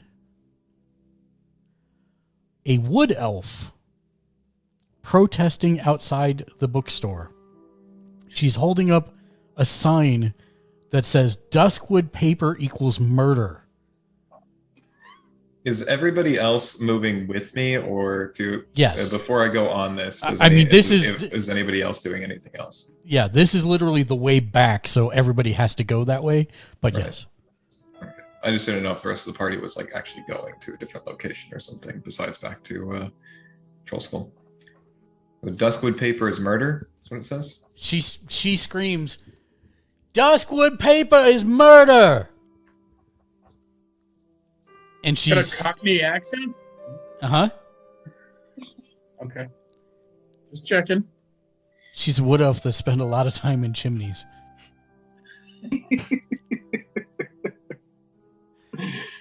She sees you all approaching, and she goes right up to you, Leo, and she's practically screaming in your face.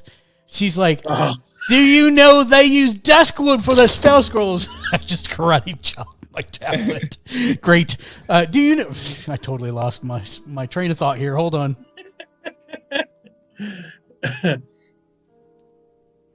Okay, there we go. She says, "Do you know that 1/10 of all duskwood trees are chopped down every year, and soon there'll be none left?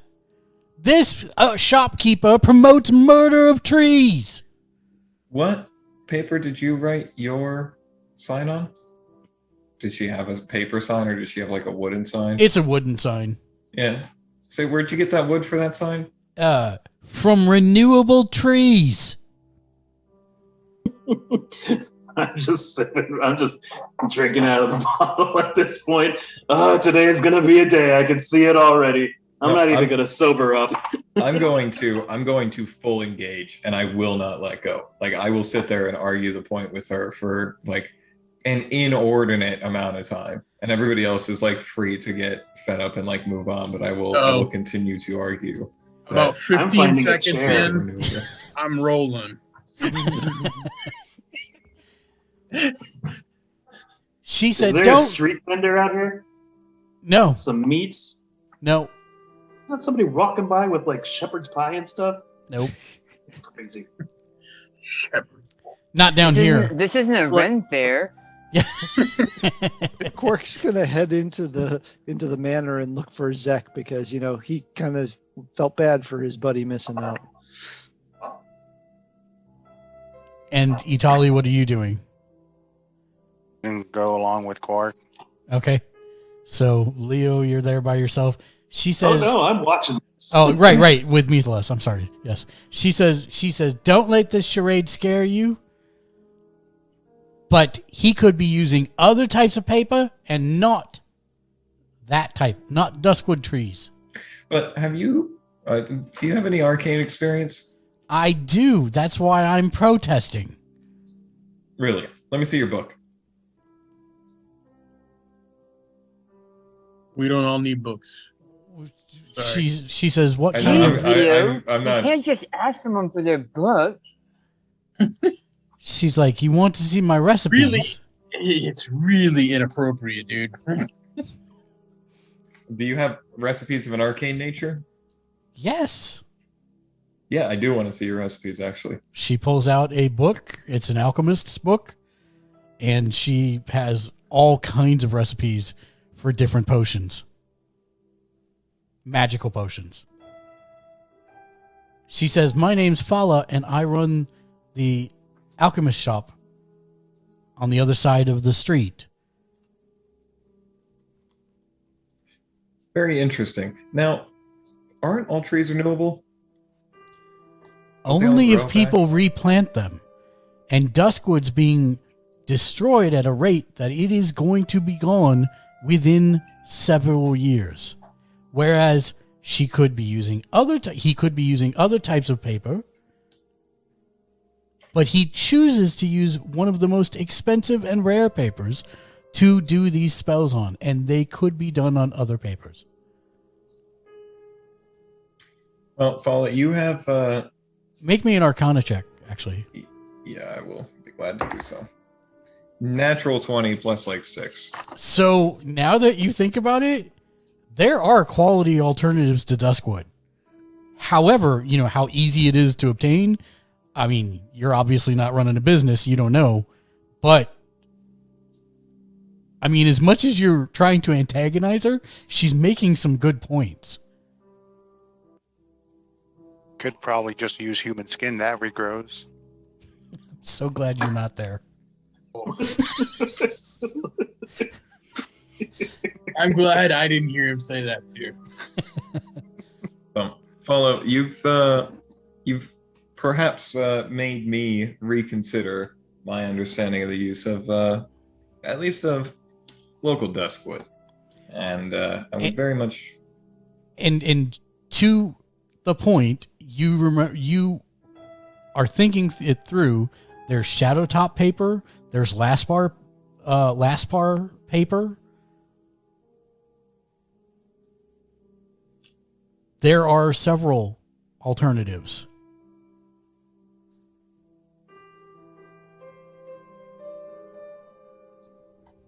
So just a question out of the blue. They don't replant Duskwood? That's what she's saying, at least. She's saying, yeah. Yeah. Fala, I'm going to give him a what's for. You stay here and keep educating the people on the street, and I will go in there. You know it, governor. And then I'm going to go into the shop and just walk up to him like nothing happened outside and ask about their wares. He says, "Welcome. I hope you didn't believe any of that charade out there. Didn't scare you away. I could use your help, actually. All ears. Your name? Sorry. My name is Rochelle. Rochelle. And Rochelle is a gold dragonborn.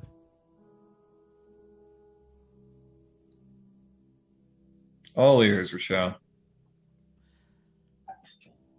Listen, I saw you engaged Fala, and I like Fala. She's a good person. But I understand the concerns about Duskwood, but I don't have other options. It's the only paper I can get that's high enough quality. My customers expect no less from me, but meanwhile, she's ruining my business. If you help me make the protest stop, I'll let you pick out a book or scroll at half price. It seems like this is worth more than a scroll at half price. I mean, what's your profit margin? 40% on these? You're telling me that you're going to give me a 10% off cost? Nah. Let me get two. I'll figure this out. I promise you, I won't take advantage. It'll be just a couple. But I'll figure this out. We'll take advantage. I mean, she's ruining his business. If you save his business, it may be worth more. Listen, I'm taking advantage of him by asking for two. I'm not going to take advantage of you. He squints at the exchange between the two of you, and then it's like, fine, 2 at half price. Fair. Do you... What wares do you carry currently? I'd like to know. So essentially, I'm just going to look for a general list of like typical spells, I would say. Arcane. Let's see what he has in his stuff here. Do you have a whole thing? I do. With like an attachment to send? Okay. Of course I do. Let's see. So Bookworm's Treasure, he's got...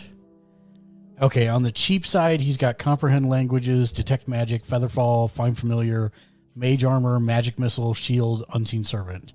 A little bit more expensive, Arcane Lock, Continual Flame, Dark Vision, Invisibility, Magic Weapon, Misty Step, Rope Trick, Suggestion. Then for 150 gold, Clairvoyance, Counterspell, Dispel Magic, Fireball, Fly, Non-Detection, and Water Breathing. 300 gold, Arcane Eye, Fabricate, Greater Invisibility, Ice Storm, Locate Creature, Polymorph, and for 750, Bigby's Hand, Cone of Cold, and Modify Memory. How much is Unseen Servant? Unseen Servant is 25 gold. Cool.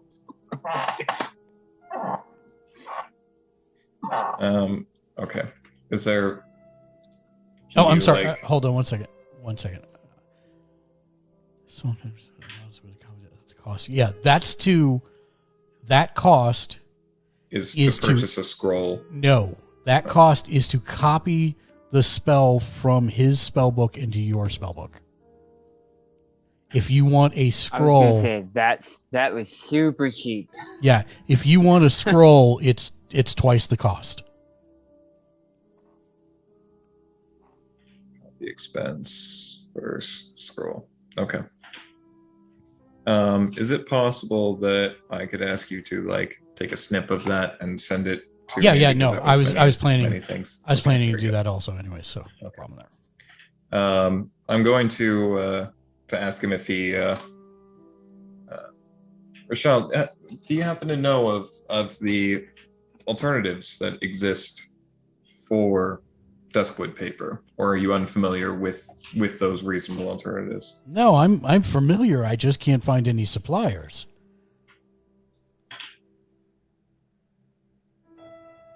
Understood. Well, I will Maybe keep my ear open for that. Partner for him. If she can get the alternative, I'd be happy to use it. Eric, you were too far away from the mic. Oh, sorry. Why don't you try to make her his partner? If she can provide the alternatives, he'll use them.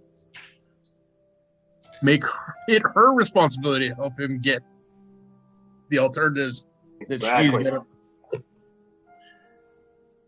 Make PETA feed the rabbits. That's right. I will keep my ear out for some Shadow Top or some Last Far and see if I can bring these to you. Now, yes, I will work with seeing if I can get you a new supplier for these materials, and I will also explain such to Fala and see if she will give us a little bit of a grace period to get these sorted. I've tried that multiple times myself. I wish you luck. And thank you. Thank you. Now, does he okay, sorry, I'm looking at your list that you sent it over here. No. He doesn't have mend. I have mend. You have mend. Okay. But I don't have a you don't have a book. spell book, so you're that's not helpful at all. Yeah, it doesn't work. I can cast it for him.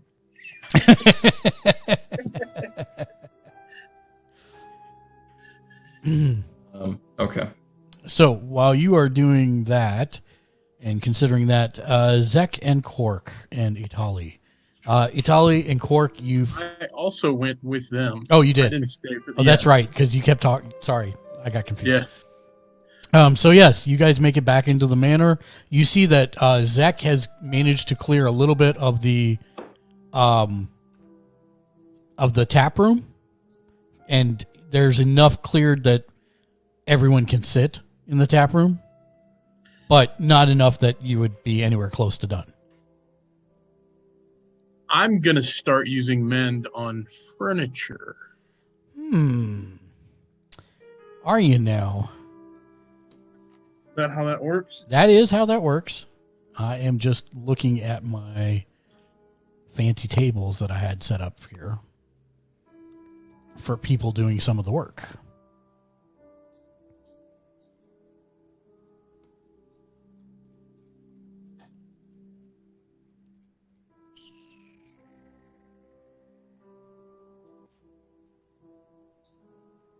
Give me 1 second.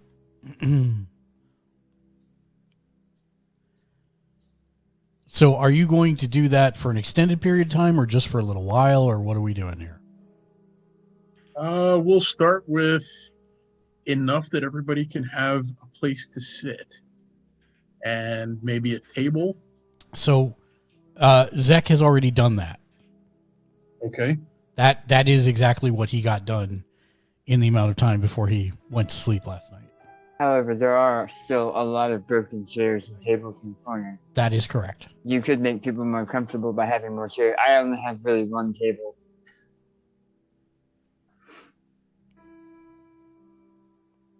Yeah, I will do that for probably the next couple of hours. I'll work on that. Okay.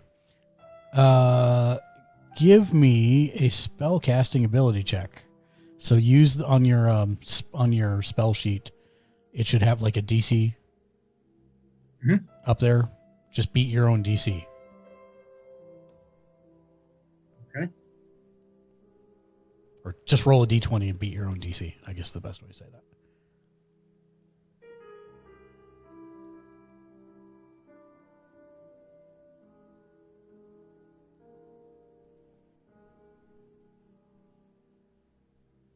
Better be on the right page.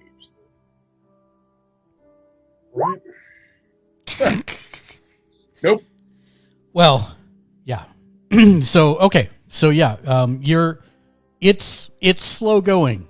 The stuff's really broken. There's a lot of broken stuff, but you're able to mend some of it, and yeah, you're just working away at that. Where are you, Zek, when they come back? Probably in the basement. Okay. Sleeping. What time they come back? Everybody's getting back at about probably 9:30 in the morning. Yeah, he stayed up super late working on stuff, so he's probably still sleeping until he hears poltergeist sounds up above and comes up. Okay. Yeah, you hear clumping around upstairs. Doesn't sound like poltergeist. Sounds like people are back. Yeah, he'll come upstairs. Okay. And Zek slithers up the stairs as you guys enter the tap room. Actions for the rest of the day. We know Caleb is mending things slowly. I'm Quark's gonna catch Zek up on the goings of the evening and our status with the Harpers, and obvious open invitation for him to join the group as well if he so desires. And I'll regale him with the story of the opera, because since I understood it, I actually thought it was a very fascinating story, and probably told him way more about it than he wanted to know. Well, Zek really does like storytelling, but he is extremely uncomfortable in the city. Oh, yes. A lot and very. He's never been in a town at 100th this size. He's always been outside of it. And so while it's an awesome story, he's super happy he didn't do what he does. And then While after Quark is saying all this, is he like saying it at normal speed or fast speed? He did have caffeine.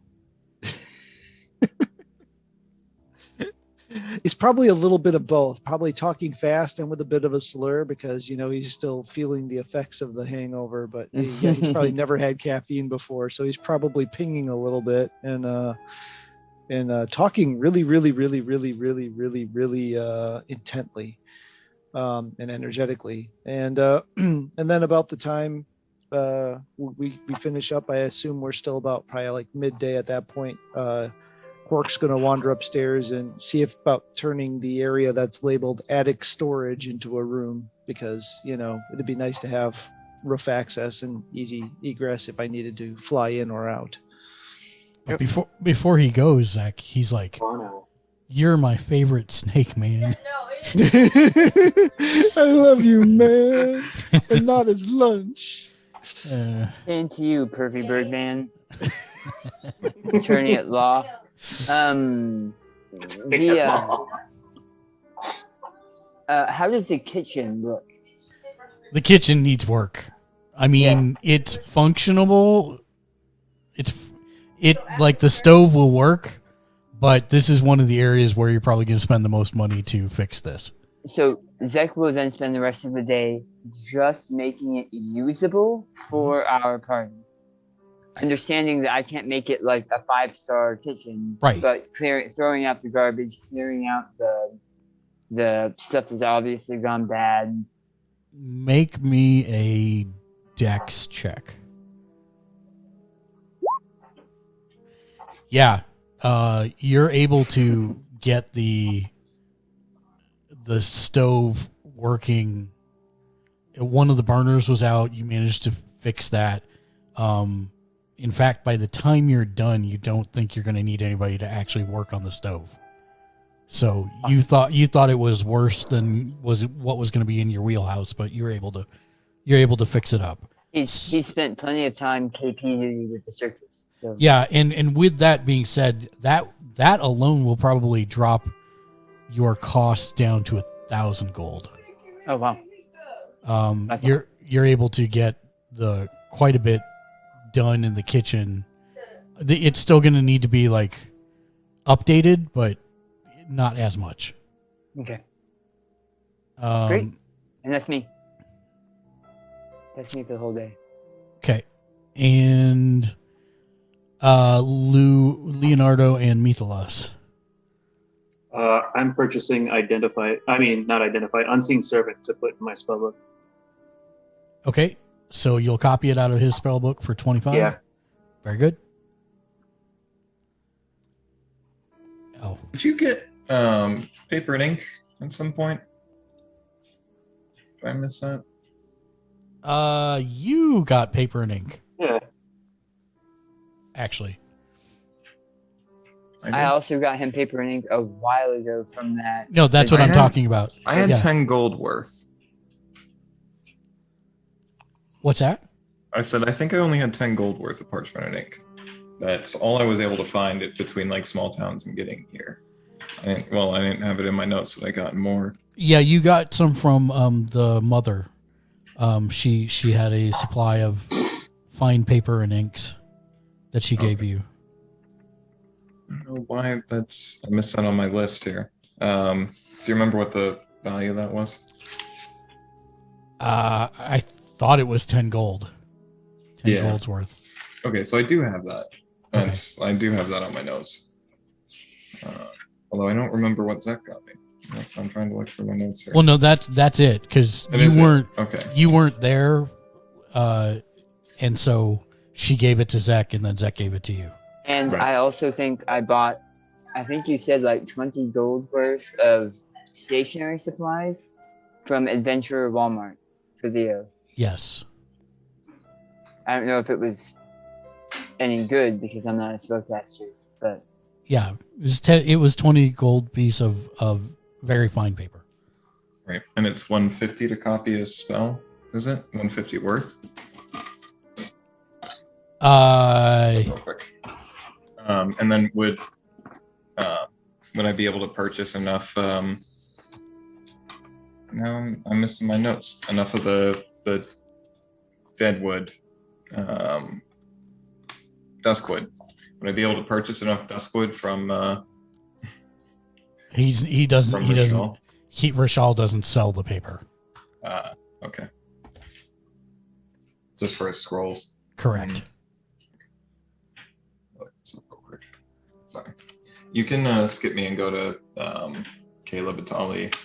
They're all accounted for, I think, except for Atali, and I'll get back to him in a minute. Methalus, what are you gonna? I mean, I know you bought that spell. What are you doing for the rest of the day? I'm gonna go see the carpenter that's around the corner. Okay. The woodshop worker. Yep. And I'm gonna need to commission a bed. Fair enough.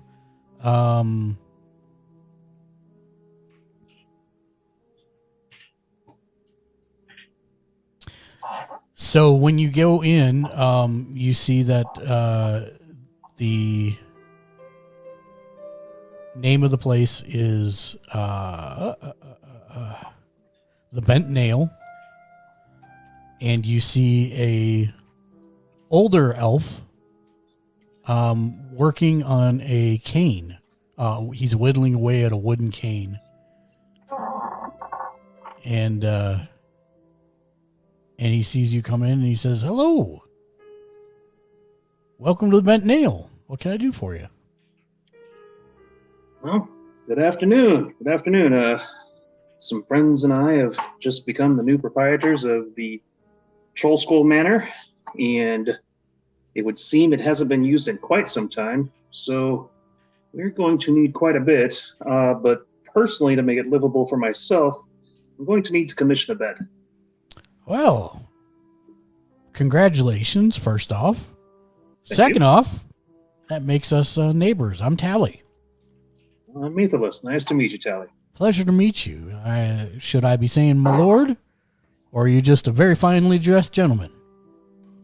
Well, both of those statements are actually true, but I'm not too particular about the my lord part unless it actually is helpful in the situation I'm in, so no need to go too far with that. I will keep that in mind, my lord. He says, "Well, what kind of bed are you looking for?" Something sturdy and serviceable, but some fine carving would be nice. You know, something to kind of points out my stature. Nothing overly fancy, you see. And I look at clothing. how long are you expecting? When are you wanting this? Tomorrow? Today? Now? He looks at you for a moment. He kind of cocks his head to the side. And he said, "Well, I have." I understand that fine carpentry takes some work, so it's a bit of a jest. Very good. No offense, but I was thinking maybe you're new to woodworking. But yeah, I can get something. Do you have a preference for wood? Darker, To include a stain, of course. Of course. And, all right. I can probably have one done. Large, not overly large, but definitely room for more than one person. Well, of course. Very good. He does some mental math for a second. He says, I can probably have what I need and be done within the end of the week. Is that all right with you? That would be fine. Will that include a mattress or just the frame? What would you prefer? Both. I'd rather not have to go everywhere to get something. I understand. I can make that happen for you. And let's see.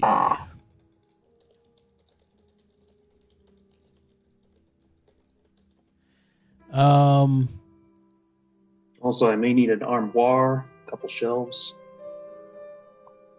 Those can wait, but the bed will definitely need to be prioritized.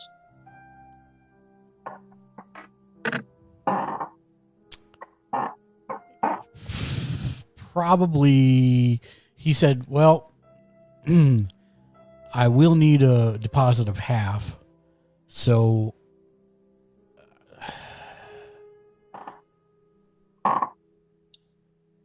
one second. Take a measure of his store. Is everything like put away? Yeah. Tools are clean. It's blah, blah, incredibly, it's an incredibly clean area.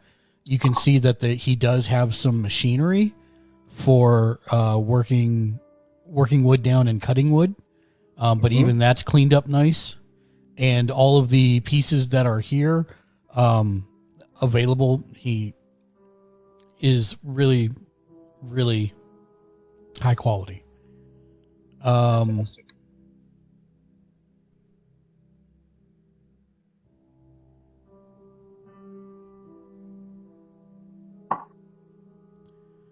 So he says, I can probably have a finely crafted bed with a mattress, dark wood stained, and fine carvings on it for 2 gold. So if you'd be acceptable to a half down, half upon delivery, that would be the best. That way I can pick up my materials that I will need to put it all together. I find that a fair and equitable term. And hand over a single gold piece. He says, let's make it half a dragon as a neighbor discount. I find that even more fair and equitable. We will be sending more business your way, so I think we plan on reopening Trollskull Manor, and we'll probably need some furniture and woodwork replaced and signs and all sorts of other business. So, however I can help, let me know. Also, do you know where I might find some day labor, somebody to just clean the place out? Sad to say, that's kind of a hit or miss proposition. Tends to be. Yeah, I don't know of anybody offhand that might be able to, but you might ask some of the guilds. They may know. Of course, they're going to charge you more. Well, we'll figure that out. I'll cross that bridge when the time comes. And what was your name, good sir? Again, that was Mithalos Upaboldra. And good to meet you, Tally. He extends his hand to shake yours. He says, "Well met, my lord. It's nice to meet you, Mithalos. Come around whenever you need anything, and I'll start working on this right now." Wonderful. Yeah, so I'm going to head back to the inn, and I'm going to cast Unseen Servant to clean out my room. And if there's any time extra to help clean out the rest of the inn. So here's the bad news. You won't be able to cast it today. Oh well, tomorrow it is. But it was a nice try. I applaud your effort. It was good. You'll have to take a long rest before you can prepare it. Unless you want to go back and pay 50 gold for a scroll. I'm not that averse to dirt. Okay, just checking. I'm adverse to dirt. You've got options. I just want to make sure. I'm not 50 gold adverse to dirt. Fair enough. All right. The rest of Itali, what were you going to do for the rest of the day? I was going to clean out the attic bedroom and a little bit of the library. Mm-hmm. And kind of don't want to walk down the stairs back and forth. I'll just dump it in Mithula's room since he's going to use that on servant anyways. Whoa! You have no idea. And while I'm sitting there, definitely not dumping dirt. That's what makes it even funnier because you're not there to say anything about it. Yeah. You've been talking all day about hiring day laborers, so you know. You bum. Wow. Thought I liked this guy. Apparently, I was mistaken. Harper Brothers forever, you know. Get your Harper brother right here, you bum. So the day passes. You clean and make it so that you can live there if you so desire. The evening comes. Unless anyone has any specific actions. Yeah, I still had to wrap up at the shop. I was just gonna grab a. I looked it up, by the way. I guess that this comes down to a GM ruling. It just tells you what the cost is to copy a spell. It doesn't tell you that you actually need to acquire the components. It just says that the cost represents the cost of said components. Right. So it comes down to you whether or not, like, I need to search for said components, or if, as written, it says that you can just say that there is a cost. Yeah. But I'm going to assume that you would spend part of your day acquiring said components, and that's included in the cost. Yes. Great. All right. So I am going to copy comprehend language from him. Okay. And thank him for his time. Then I'm going to go back outside and begin. I'm going to kind of shake myself off a little bit and like get ready for like a little bit of a performance when I go out the front. Okay. And I'm going to go out the front and I'm going to be ecstatic and like jumping up and down, happy. I'm just going to yell, "Follow! We got it. We figured it out."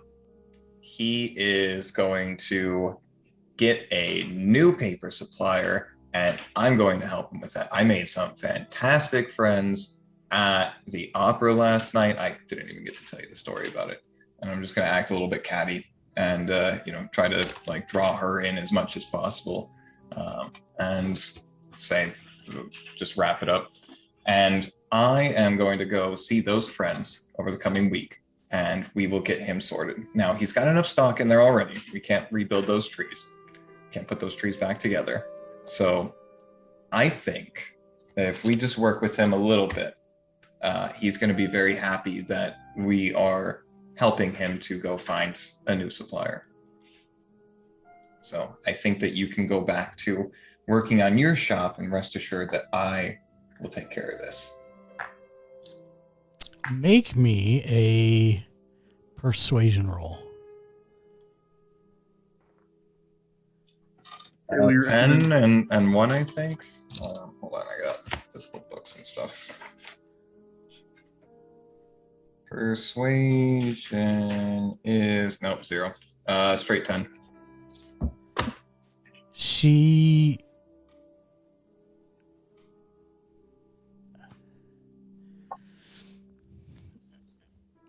looks at you for a moment, and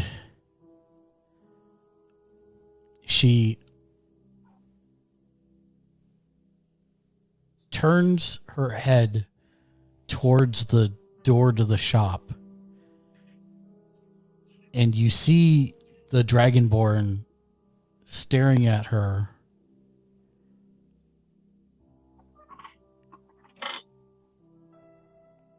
And she says, "I don't know who you are, so why should I take your word?" I'm Leonardo Carta. I just moved in right around the corner, and we are going to hopefully soon to be proprietors of the once what I'm told was perhaps great Trollskull.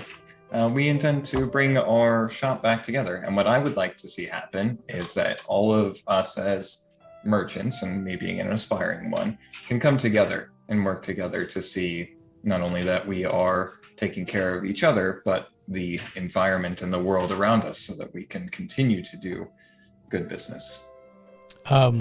Two things. I'm dealing you a card here. And second thing is roll another persuasion with advantage. 18 and 4. 18. 18? All right. She purses her lips for a minute and she says, well, you seem to know your stuff, and hold on. And she actually walks past you and goes to the door, and she opens the door and she says, is this true? Is he going to help you find a new supplier? And he nods. That's what he said. And she says, okay, Rochelle, we'll play this out. And he's like, I'm not playing. I'm trying to do business.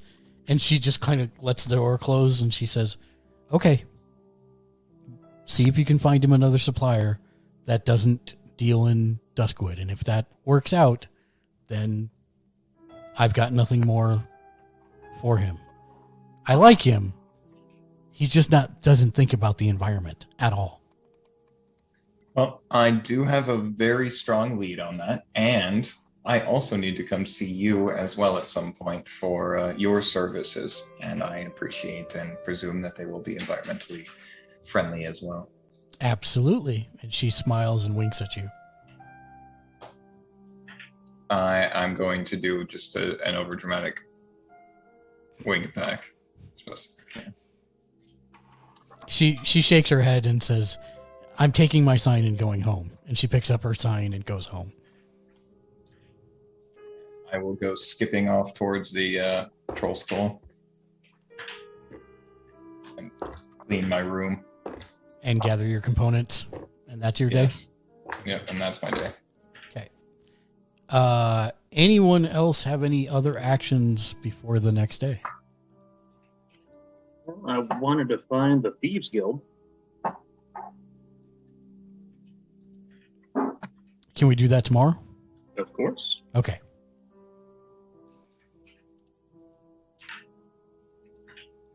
And actually, with that, let's go ahead and take our 20-minute break, and we'll pick up first thing in the next morning.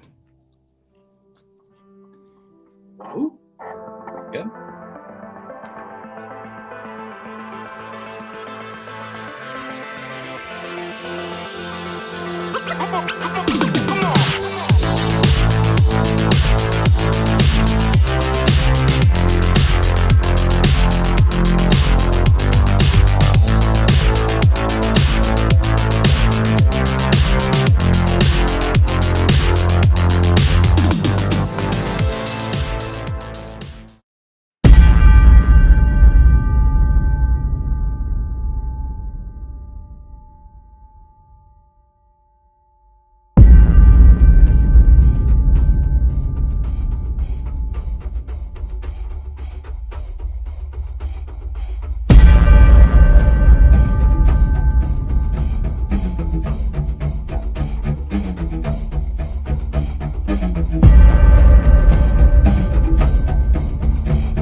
Check your body.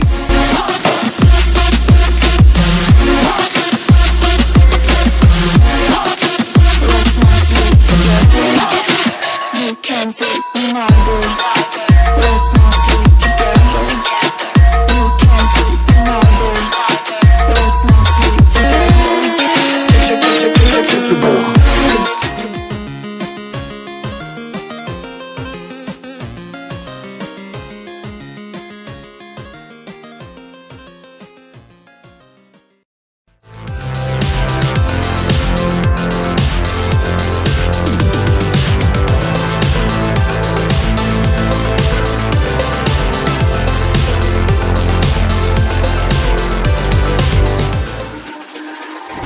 It's all about humanity.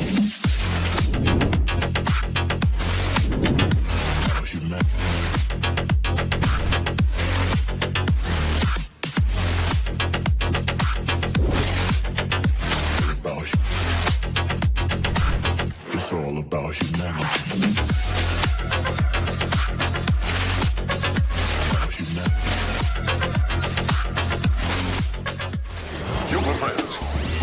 Storm's getting worse. Our exploratory diving bell. The escape the money is here in Perry. Wong and his assistant Mary Nelson have vanished. All computers indicate that whatever caused it came from somewhere in the Pacific. We'll start searching that area immediately.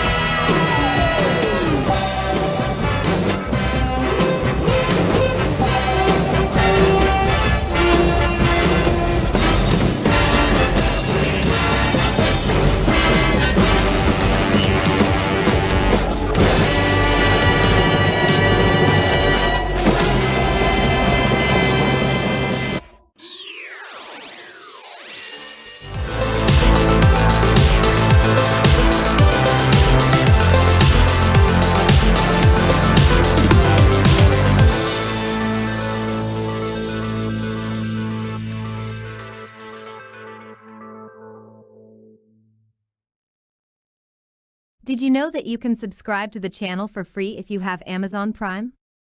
It's true.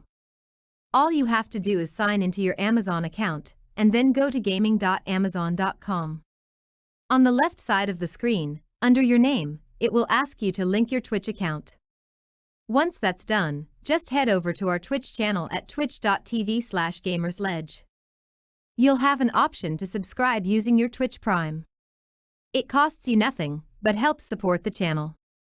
There is one catch: it runs out in 30 days, so make sure you come back and click the subscribe button again next month if you want to continue supporting great shows like this one. Thanks for helping. Be excellent to each other. And game on. There's new items in the merch store. Head to bit.ly/gamersledge-merch. That's all one word, Gamers, Ledge, Merch, to check out the newest, latest and greatest gifts like mugs, t-shirts, mousepads, stickers and more. Show some love for the show creators. They get a cut from each item sold, whether it is a Notice Me Senpai DM t-shirt, or a mug that helps you clarify when a point needs to be made in conversation. There's still a few minutes left in the break. You've got time? We will be here when you get back. Visit bit.ly/gamersledge-merch. Be excellent to each other and merch. I mean, game on.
Welcome back, everyone. Where we left off, the party had managed to take possession of Trollskull Manor, an inn that was dilapidated, and they are in the process of fixing it up with some downtime that they've had.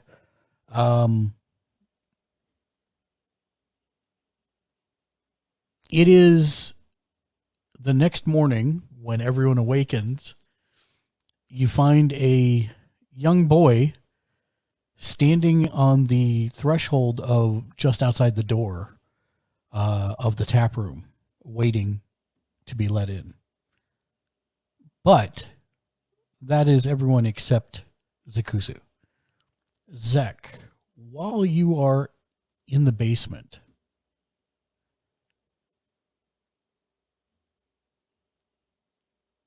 the more time you spent down here, the more you realize that it does need some work. The old bricks are moldering while a steady drip of water leaks from the wall. The air is kind of stale and oppressive. But as you hear people starting to move around and upstairs, and you go up the stairs, the hatch slams shut, and it is completely dark down here since you hadn't lit anything.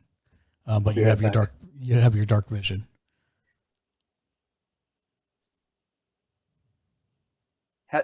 Hello? And I'll knock, thinking that somebody up above closed it. Mm-hmm.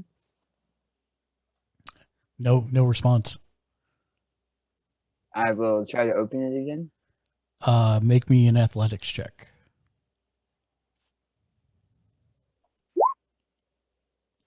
That would be a no. Push as hard as you might. You can't seem to budge the door.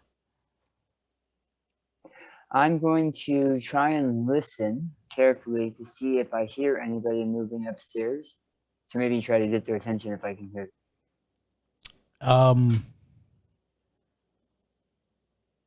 Yeah, go ahead and make a perception check. Yeah, you can't hear anything through the thick, heavy boards. And it's about what time? Probably be close to like 8:30 a.m. Oh shoot, this is still really early.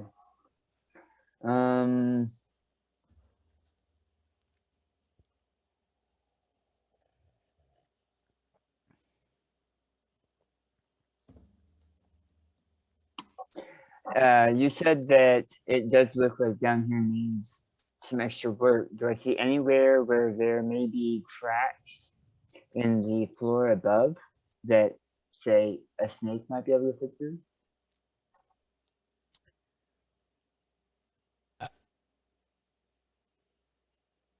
I guess I would need to know more about the logistics of what you're thinking, because how would the snake from the cellar up through the floor into the tap room? Right, and I'm with you on that part. But how does the snake get up there? I stacked up a bunch of the old barrels and storage that's down here, so that there's not much room. Or I can do the monk thing and handstand so that my tail is pressing up against the crack, and then push as I shapeshift. Fair. I just kind of wanted some insight on what you were thinking for that. Make me a perception check. Okay. With disadvantage because you're in dark vision. Yep. Wow. Better than I expected. You do not find any cracks of that nature. Yep. Just in the walls. I am going to knock again, trying for more loudly. Mm-hmm. I mean, that's the only recourse at this moment. Okay, we'll come back. Yeah, so who is wandering down first in the morning? I'll go down first. Okay. You hear a knocking, and outside is a small child. I closed the door. It was already closed. Oh, I'm going to keep it closed. Okay. He seems to have a missive that he wants to give you. A what? He has a letter. A letter. Yeah, missive. Okay. Toss it under the door. He looks very confused. I'm not supposed to let anybody in unless they announce themselves, so we don't have the bell installed yet. He tries to push it under the door, but there's not really a gap, so it just kind of stops at the bottom of the door. Oh. Then I'll open the door, take it, and then close the door. Okay, fair enough. He blinks for a moment and then turns and leaves. Is it addressed to me? It is addressed to the Menagerie. Menagerie. All right. I'm going to go up the steps, and I'm going to knock on Mithala's door really loud. Okay, Mithalas, you hear a knocking. Yes. Letter for you. Oh, good. Wonderful, wonderful. And get I'm up and just open gonna. the letter. Good. Yep, gonna hand him the letter. Okay. And I assume you read it? Yes. It is from Mert. He says that he does not want to lend you money. He wants to invest. Basically, it says, ever since that lazy dullard Durnan bought the yawning portal, I've been wanting to have my own tavern. Now you're telling me I can own one without any of the glass cleaning and chair stacking that old fool is spending his days with? Count me in.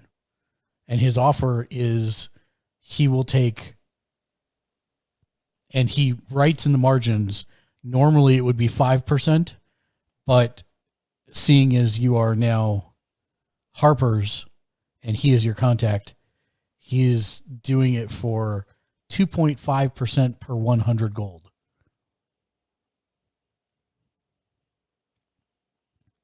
Per 100 gold invested? Correct. No.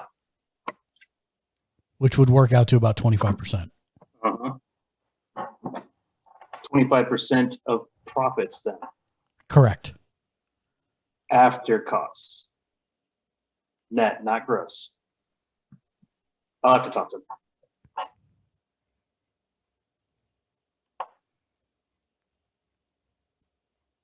So. Can nobody hear me? Oh, yeah. Okay. Yeah. So that's what gets sent over.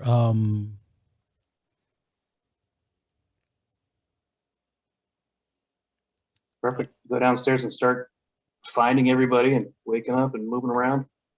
All right. Caleb, are you going down in the morning? Yeah. Okay.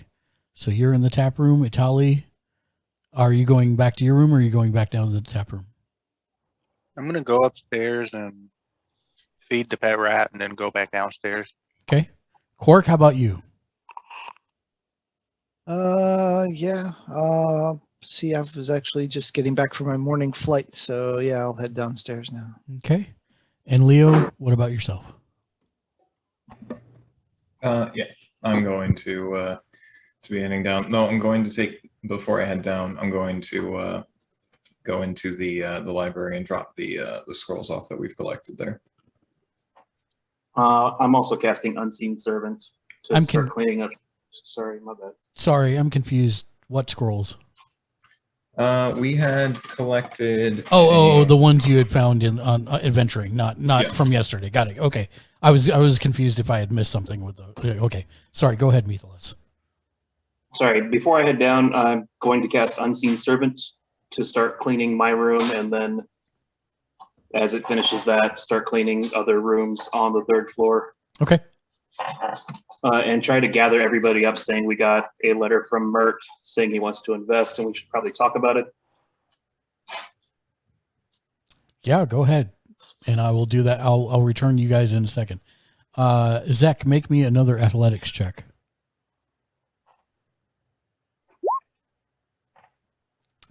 You just cannot budge this door. Nope. It's still banging on it though. Yep. So yeah, you're all gathered in the tap room. Go ahead, Mithalas. Has anybody seen Zach? Probably off doing snake stuff.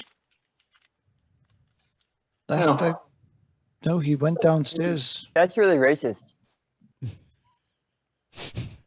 Well, I don't know if it's really racist. Should we check on him? I mean, he didn't sign the lease or sign the deed, but he could be part of the decisions. He is still part of the Menagerie. I'll go and knock on his door. You hear banging and knocking from the other side.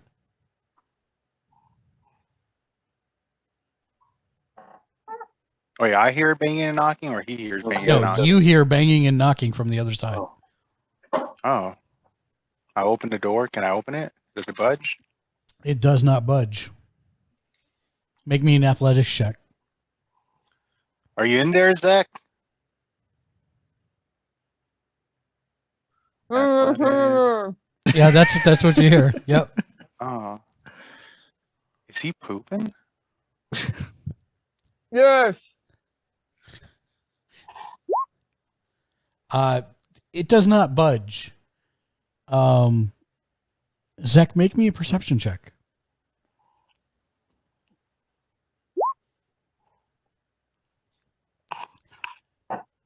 You hear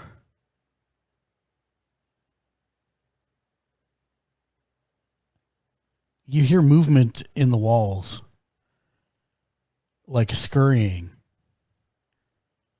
And as you look over to the general direction of where the scurrying sound is coming from, you see out of the wall tumble about 20 or 30 rats swarming over each other, and they head in your direction. Roll initiative for me, if you would, please. Always the one to take damage.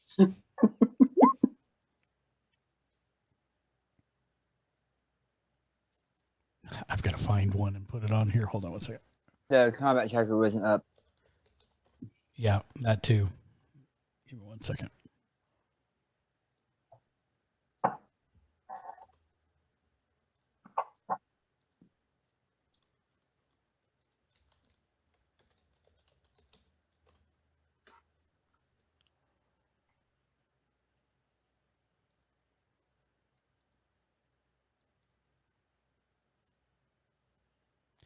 I'm trying to drag one onto the map. It's not cooperating with me.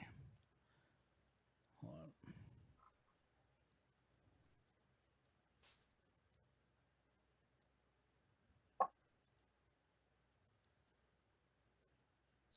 There we go. All right. Layer, token layer. Token layer. What did you roll? And I'll just add you in at that. 12. Hey, so what's your dex? 20.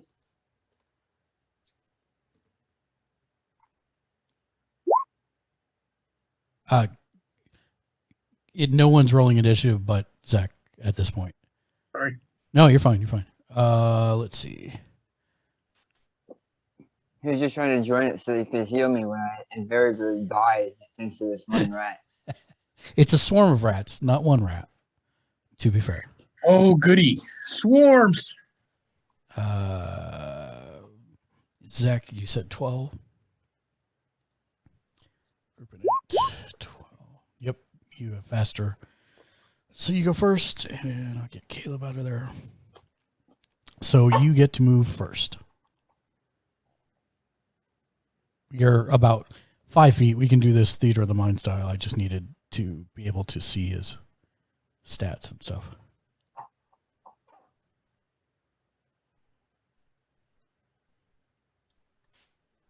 I'm going to punch the door.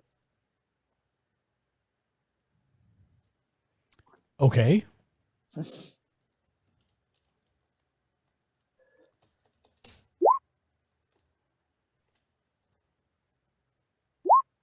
For 7 points.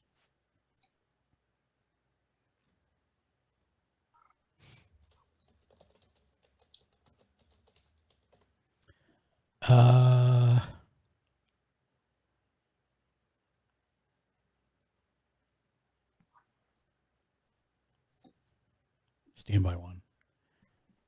Depending on the wood, I think it has a hardness of 5. Yeah, that's what I'm looking at right now. Assuming it's not paranormally enhanced.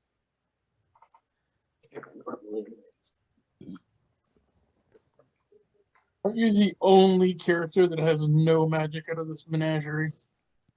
True. How would you know? So much so that when all of you received special boons, I was the only one who did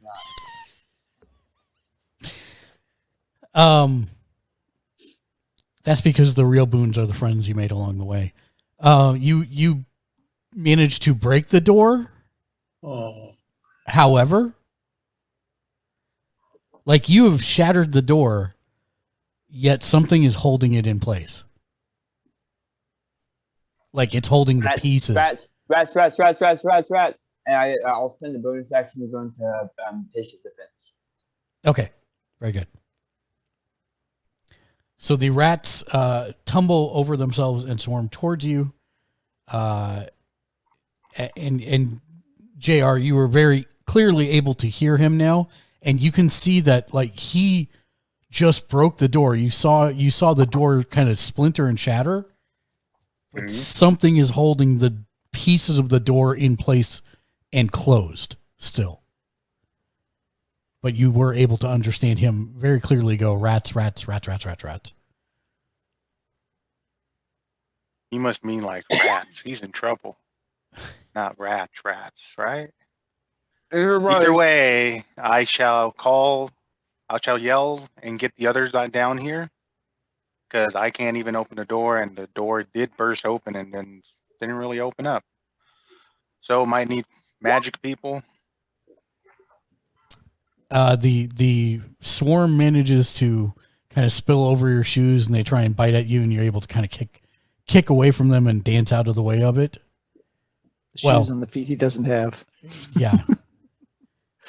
That was a miss, but it should also be disadvantage. Got it. I will remember that for next time. Thank you. Mm-hmm. As Quark gets over there, if I pull out my spear, can I wedge it in between the broken pieces to try to pry them out? Make me an athletics check. Negative, Ghost Rider. I can try, but I will not succeed. Yeah, you're trying to find purchase with the tip of the spear, and you're not able to, even though you can see that there's like cracks, like there's open space. It won't seem to go in. It's very strange. We should probably get the magic people involved. Zakusu. Zek will turn and punch this one. Okay. Because it's a physical attack, is it a disadvantage? Because it's a swarm? Or is it just resistant? Yeah. Just make your attack. And Did a 13 hit? That hits. For 7. And then I will bonus attack martial arts. Okay. For a second. That definitely hits. For an additional 6. Yeah, you feel like these are like you're hitting, but because there's so many of them, like you punch one and another one just seems to take its place. Yep. I am not doing patient defense, so okay. I use my bonus. So got it. So that was the Kusu. Other actions from other people? Yeah, so having heard them yelling out, I'm going to go over and tell them to stand back, and I'm going to try casting Fireball on the door. You know, that's going to be... Fireball? What? Sorry, Firebolt. Oh, okay, that's very different. I wish I had Fireball. No. Yeah, Firebolt. Okay. Firebolt. Okay. Still a couple levels away. Go ahead and roll. The door isn't dodging, but go ahead and roll to attack. That would have been amazing. Wow. This door may dodge. I don't know. You killed all of the rats and Yeah. Takusu and 8. set the tavern on fire. Yeah. 8. 8 actually does not, like, the fire hits the door, but it does not catch fire. Well, I'm out of ideas. I will do Ray of Frost. Okay. Well, that definitely hits. Roll your damage. I hit it. You definitely hit it. The door. This is one stout door. The door handle. It's as if. Yeah, it's very strange. The door doesn't seem to be taking a whole lot of damage, and it's definitely not moving. Try again. No bueno. You can't seem to find a purchase. Let's see if this works. Persuade the door open. Does it work? You've got to actually work. You've got to do this. What are you doing exactly? Seducing the door. I'm gonna extend my hands and be like, let my friend go, lest you want us to destroy everything here.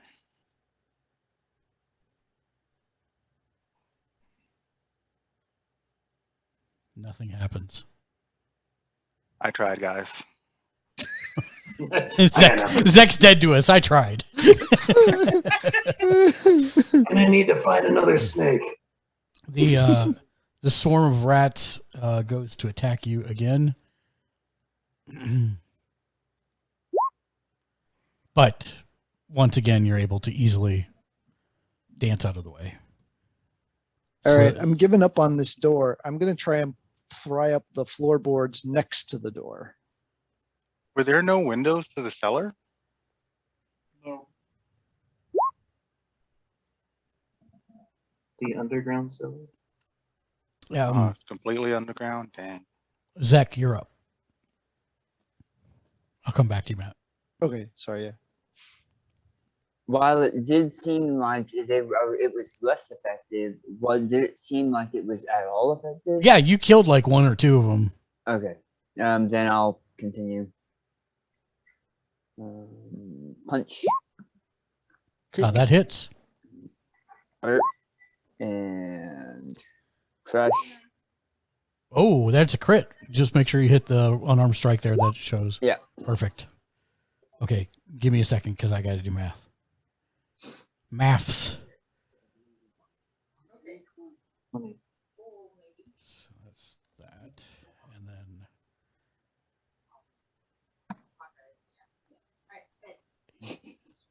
Yeah, so you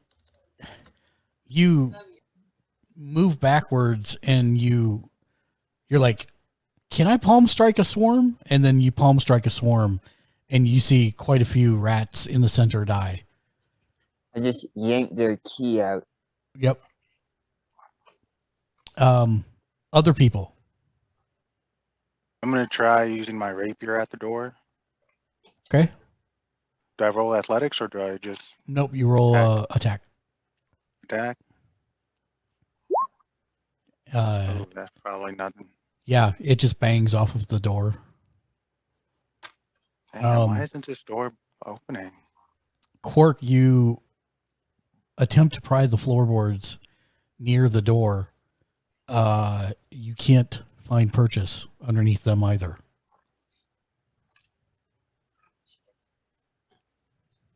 Come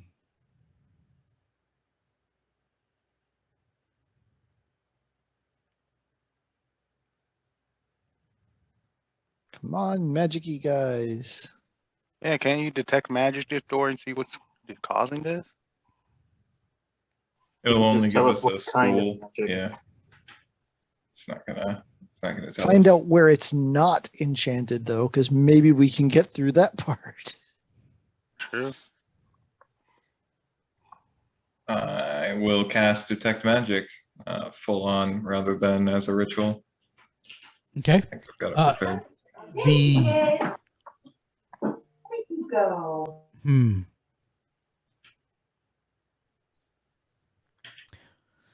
So let's pretend for a moment that detect magic worked as infrared, right? It doesn't normally, but I kind of want to use it as an analogy to what you see. Obviously, the oranges and the yellows would be places where magic has been touched, but the red would be where magic is, right? The hotter it is, that would be. So to use that analogy, the door and the surrounding floor, everywhere in where this entrance is, has been touched by magic. But where the magic is above the door.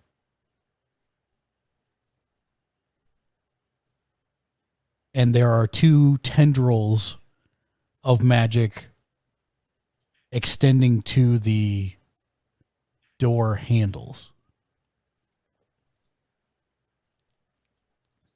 Now, you don't see it in infrared because it's not infrared, but that's the easiest way I can explain it. You can tell that there is magic directly above the door, but magic has touched basically most of the entire floor here. Recently. And it is conjuration. So there's something. It's my unseen servant spell. There's something here where it's a conjuration style magic, and it seems like we have something above the floor here actually keeping this door in a shut position. But unfortunately, the guy next door does not sell, or I am not experienced enough to have a spell capable of dealing with just removing this yet. Okay, so Mark, yes. are the hinges to this trapdoor where Zakusu is, or on the outside here? They're on the outside here. I go and just pull the pins out of the hinges and pull the freaking door up. So that is, you pull the hinges, the door stays exactly where it is. Both of them. But you are able to pull the hinges. Because the door is already mostly shattered, but it's still staying exactly in place. Okay. So Quark's been studying that book of Palor that he got, and he remembers that there was mention of specters of some sort potentially haunting this place. Perhaps remember some sort of incantation or prayer that might be in the book that he could try. Sure, make me a religion check.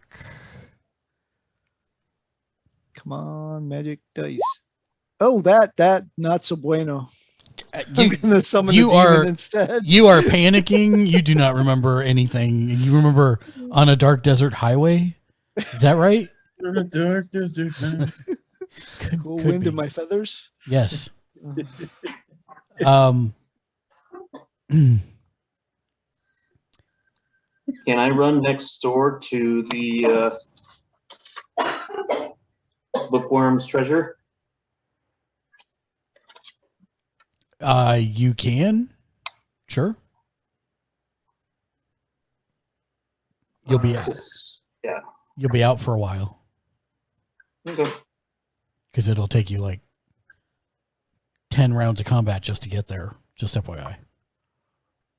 Well, we're not getting through the door, and I don't have the strength to break down a magical ward, so it's not much more I could add. Okay. So Metheles is like, I'm out, and he runs out the door. And I'm trying to get help.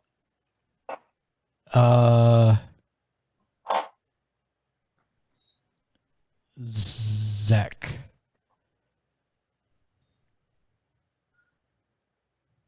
Is it my turn? Yes. Okay. I'll continue. It's the only thing I've got right now. You hit?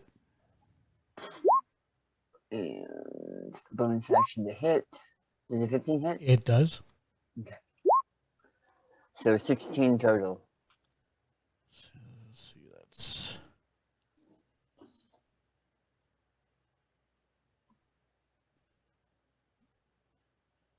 Oh, you know what? I was doing that wrong. It dies.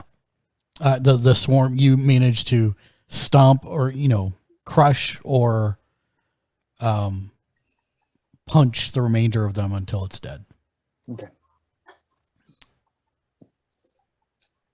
And you don't hear any further rats, but the door is still... The rats seem to be dead, but all this blood.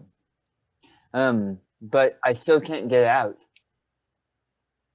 Do you try the door again? Yep. Make me an athletics check. I don't know why you thought that would work, Mark.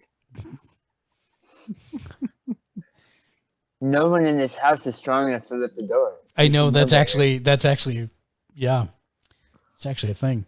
Oh, I've got an idea, guys. I'm gonna take the rope, and I'm going to, like the magic rope, and I'm going to knot it around the handle, and then let me take a look at this thing here.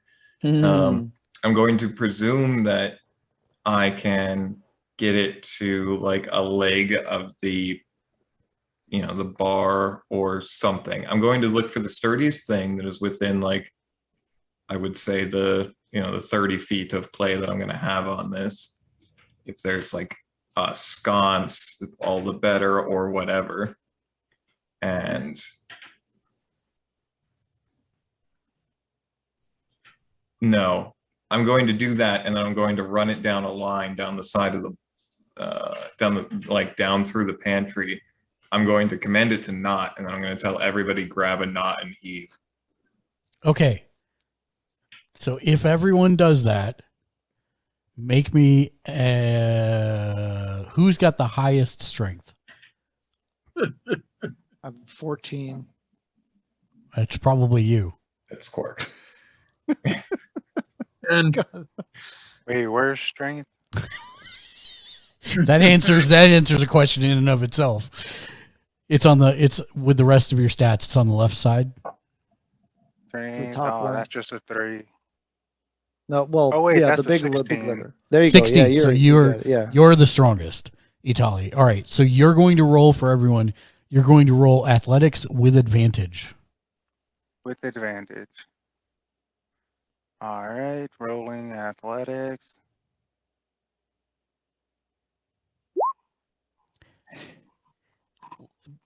So listen. You tie the rope, or you command the rope to knot, and everybody grabs on, and Itali is the anchor on the back, right? He's the farthest one back, and he starts to pull. You all start to pull, and it's like you are dragging something that is 2,000 pounds, but the door starts to the doors start to slowly open, and eventually it completely opens, and you all go ass over kettle backwards because it just flies. It flies right off the hinges because there are no hinges for the door. And so it is completely wide open, and everybody's sprawled on the ground. And Zek, you see the doors open very slowly, and then it's like they were shot from a cannon of some kind, and everyone goes flying backwards. My persuasion worked. Yeah, as soon as I kind of recover from falling on my ass, I'm going to immediately cast message over to Meathless and be like, "Hey, I figured I did something real wizard smart like, so you can come back." Yeah. Okay. And also, yeah, if you didn't have a card already, you'd have another card. That was strange. I mean, I knew that, especially here in the tap room, the wood might be warped. It sure seemed warped. I think it was a bit more than just warped. Oh, yeah? Leonardo saw some sort of magical effects against the wood.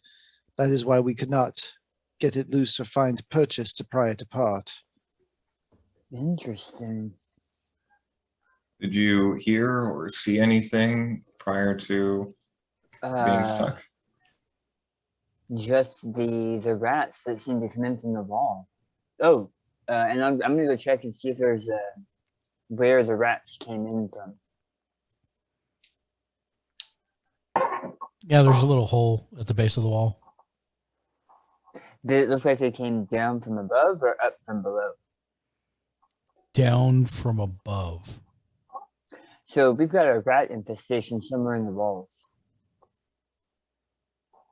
Oh, guess we'll add that to the list of repairs we need to effect. And I'll leave. Mm-hmm. And yeah, thank you for that.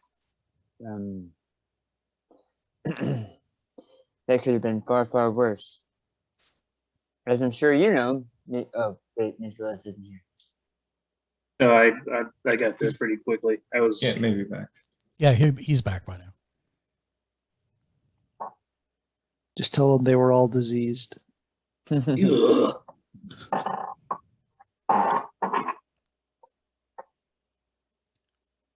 Well, but before this all started, we were about to find out what the deal our benefactor was offering us for the repairs of the facility, which I guess we have more repairs to do now. Well, it would seem that Mert is not as big of a fan of the Yawning Portal as other people presumed, and he would like to have a tavern to call his own that he can go drink at whenever he wishes. So he stated basically that he wants 2.5% per 100 gold he invests to get repairs and everything done. If we use 1,000, so he gets 25% ownership. Is that a lot? Well, I mean, honestly, if you come to think about it, we've basically got a free tavern and somebody wants to fix it for free, and we'll still make money from it. All things considered, it's actually a very good deal for us. We have somewhere to live that won't cost us any money, that will actually make us money. I mean, some nights if you want to sleep early, you may be out of luck, but... And if you're not a fan of strangers, maybe not the best idea, but otherwise, a free place to live and stay in Waterdeep sounds like a fairly equitable plan to me. Italy? What makes someone a citizen here? Is it owning property? Are you worried the ghosts are going to kill you? No. That's funny. No, I'm just wondering if the fact that all of you own this tavern now within the walls of Waterdeep, if it makes you citizens. That is a good question. Let me pick my brain a little bit and think about this. Do I know anything? Oh wait, that's what the advantage.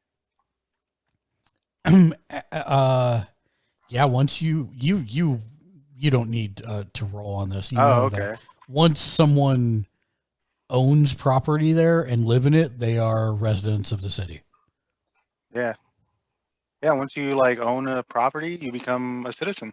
Well, you just have to live there. So you don't even necessarily I mean, that's the faster, more legal way is to own property. You're automatically one there, but you could live in Waterdeep and still be a resident.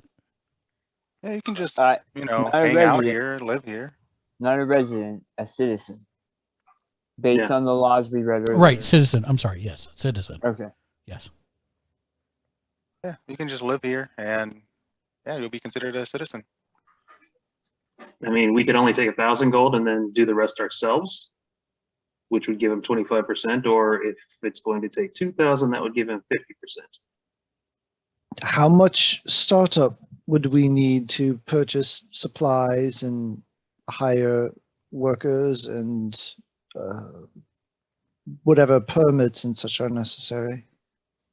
Well, judging from the state of repairs and the cost of building materials and things that we can't do ourselves if we choose not. It's nearly 10. It should be about 1,000 dragons. Oh, that covers our initial supply and stock and employees as well, not just the repairs. Well, no, no employees. No staff. But that would get you repairs and enough to operate the inn for 10 days. And staff literally is going to be coppers a night, Right. As much as you like to pay them gold, they really only use copper. They love the gold, but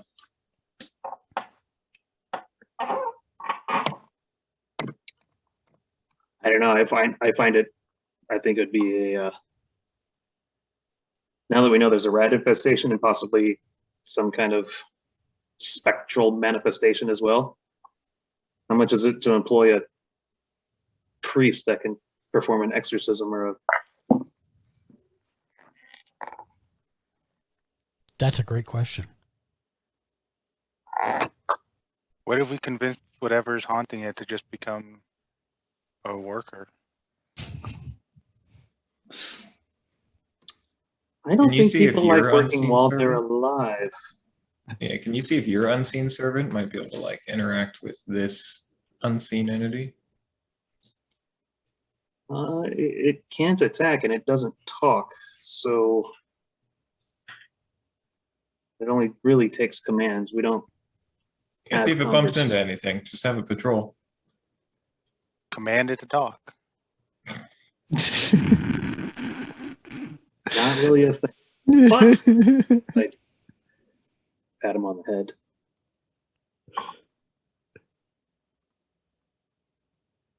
See if it bumps into anything. Like what? A door jam? Like, yeah, essentially. Zek got out of the cellar already. We can have it walk around, but well, what if we? Well, who owned the building before us? Was it Volo that owned the building before us? Volo purchased the building that hadn't been in use a while ago. So I don't know how long it's been out of use. Then when was the last time it was used? Again, I don't know how long it was out of use.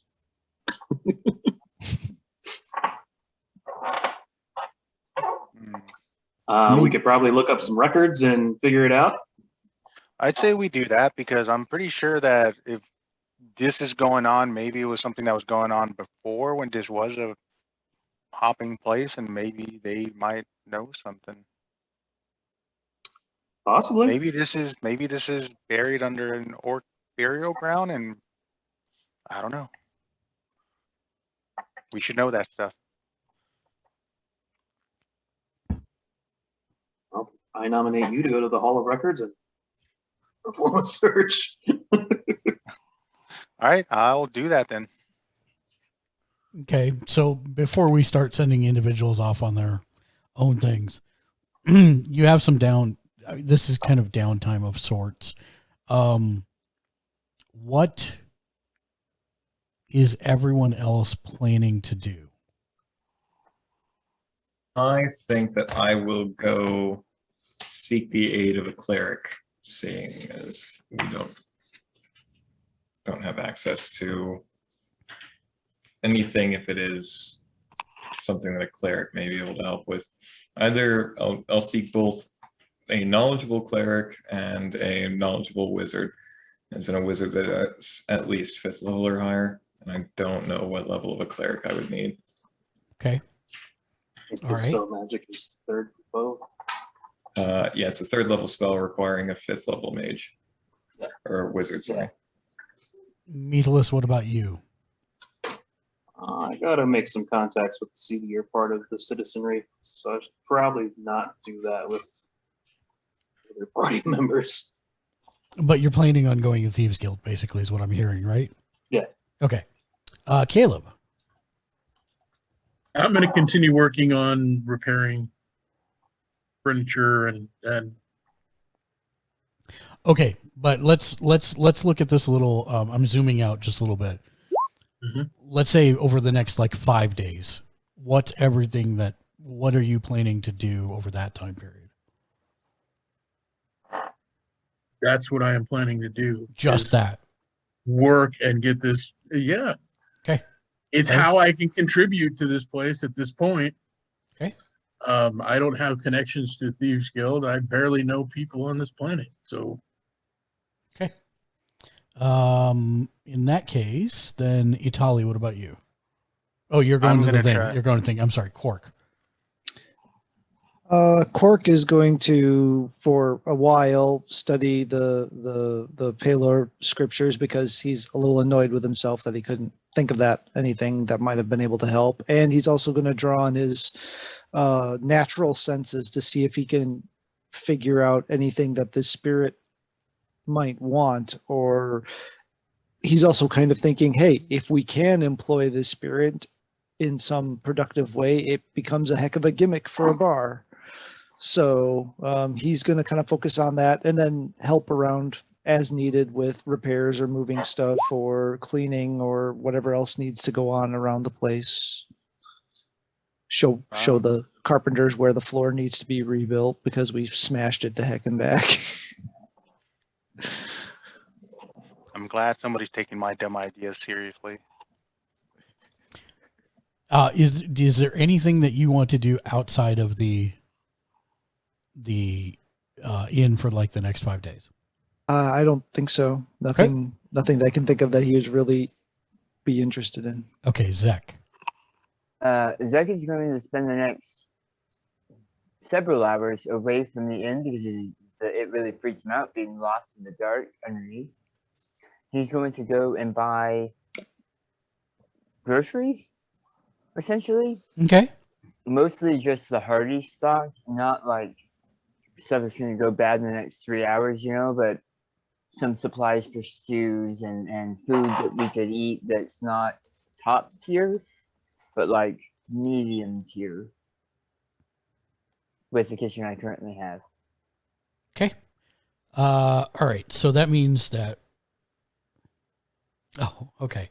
That makes way more sense. I was like, do I have to look up a magic item? Okay.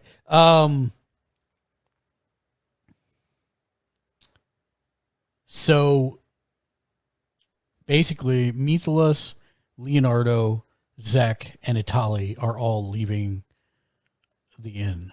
Okay. I'm generally moving to see contacts for not only the like moderate leveled wizards and clerics, but also I'd like to go see Mert and inquire about being on the receiving end of some information from the Harpers regarding perhaps some suppliers for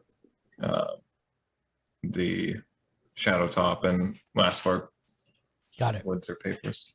Makes sense. So those are my 3 objectives primarily. So it's just you 4. Yes. Okay.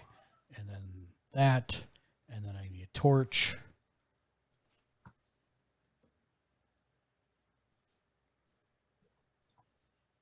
Where is the torch? Torch is inside the inn, I believe.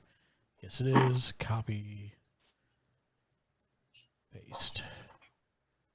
Okay, I have a torch. I have you 4. Copy you.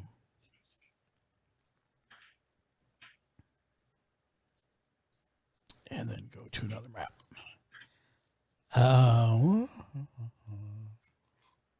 Yeah, I wouldn't normally split up, but this isn't really something I can take random members of the party with me.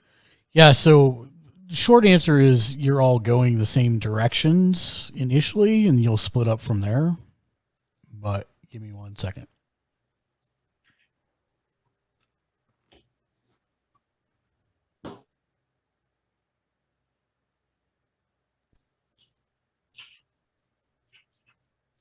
Okay, there we go. All right, so now I just got to figure out how to split you up. 1 second.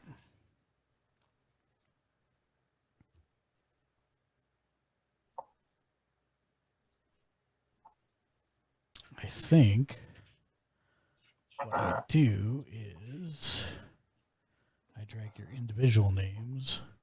So that is Methalus to there. And there. And JR. And who am I missing? Is that 4 of you? No, that's 3 of you. Methalus, Rushmonk, JR.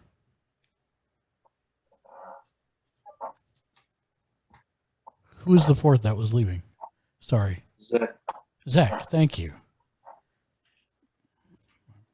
Okay, did the map change for all of you? Mine did. Yes. Okay, good deal. Perfect. So, Roll20 still doesn't work. Your Roll20 still doesn't work? As I should download Firefox or some other alternate browser. Yeah, Firefox is the best. Yeah, mine works on I've just Chrome been watching your screen.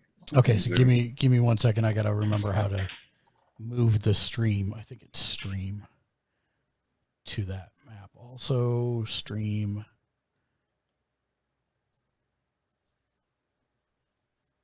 Oh, that is not correct.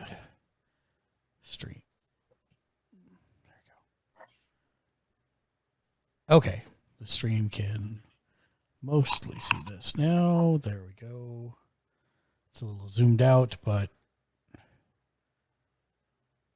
yeah, there you can see everything on stream now. Okay.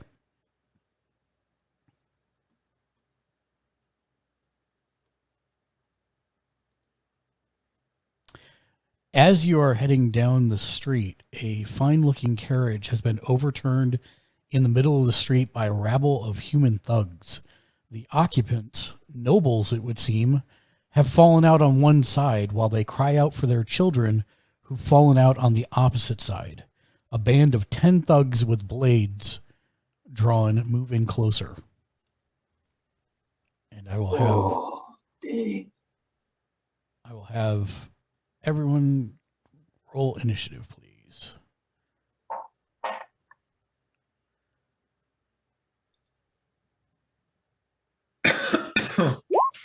Natural 1. +1 for 2. Fantastic. Oh, I didn't select my thing.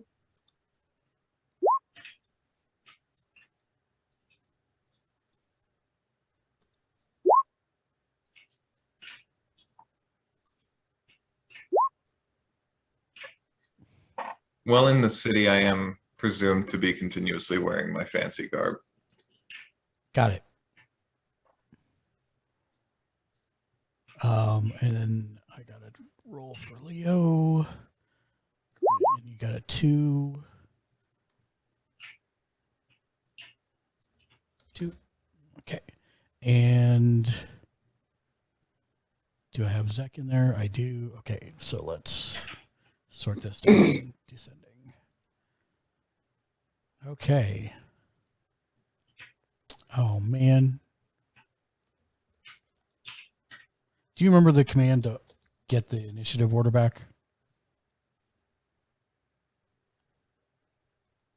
I got it. Okay. Okay. So this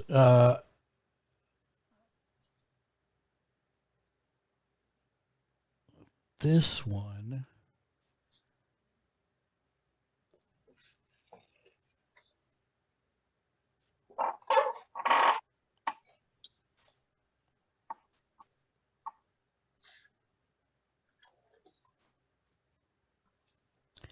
moves in and stops. This one moves in and stops. This one moves towards the kids. Methalus.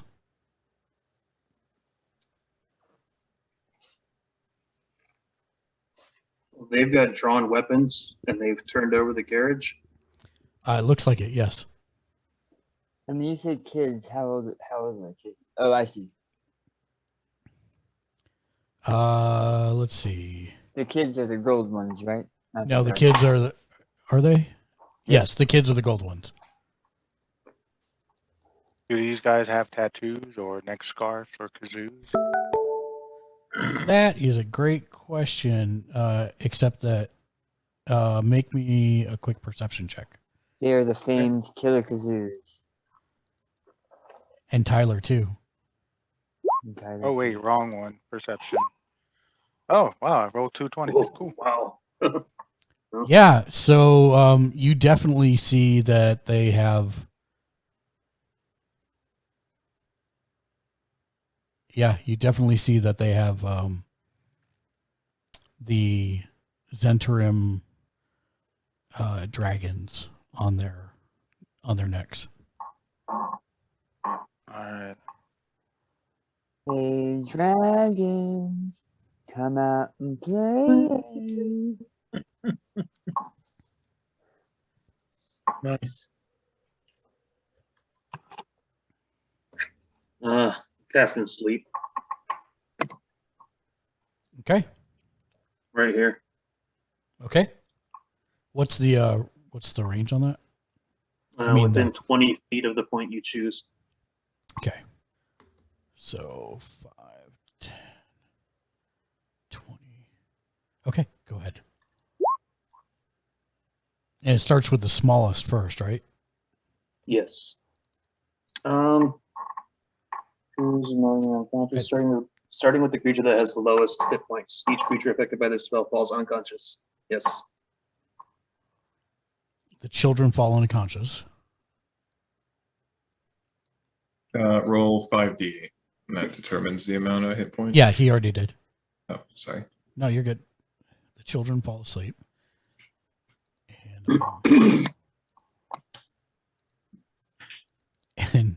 And the children fall asleep. Twice? Wow, that's a heavy sleeping person. Oh, that takes care of the bad guys. We saved the thugs.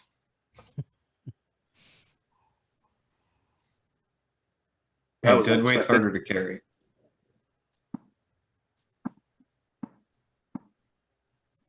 Do you want to stay there or do you want to move up? Oh, I'm staying right there. Okay.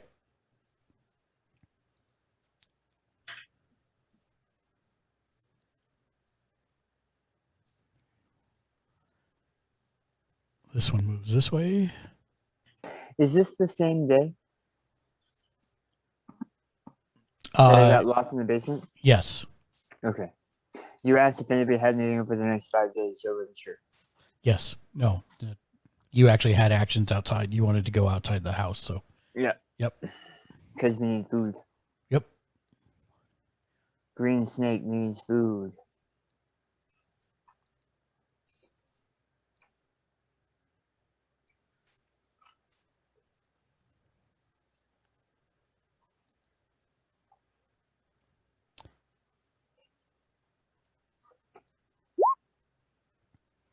You see one of them take a swing with a mace at the wife. And even though she is on the ground, she manages to roll out of the way so she doesn't get hit. She's on the ground? Yeah. Well, yeah, they fell out of the... Did he get advantage? He did not. And I'm just kidding. Yep, I know. She's hitting the helpless woman on... Yep.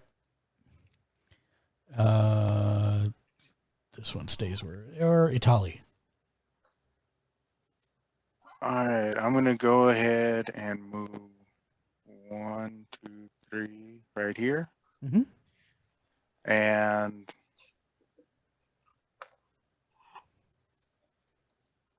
can I do intimidation as an attack or no? If someone else was already engaged with them, yes, but not. I mean, you can try. Okay. Sure. Yeah, go ahead. Okay, well, I'm going to tell this guy that typically I have to pay to see a freak show like this. And let's see. Does that work? 1 second. Sure.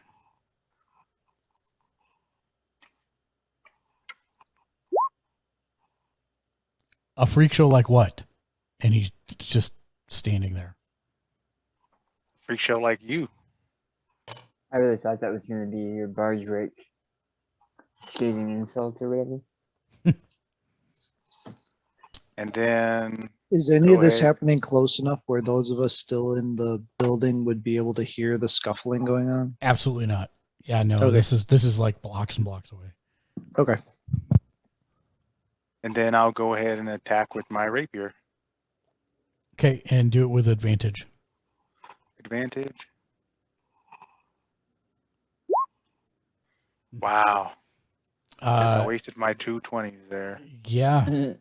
Yeah, he's like still trying to figure out your comment, and you go to stab him and he just kind of moves sideways so that it goes past him, and he's like, I don't get it. I look normal. All right, that's my action. Zach. All right. Okay, so I'm gonna say Zek's in this square.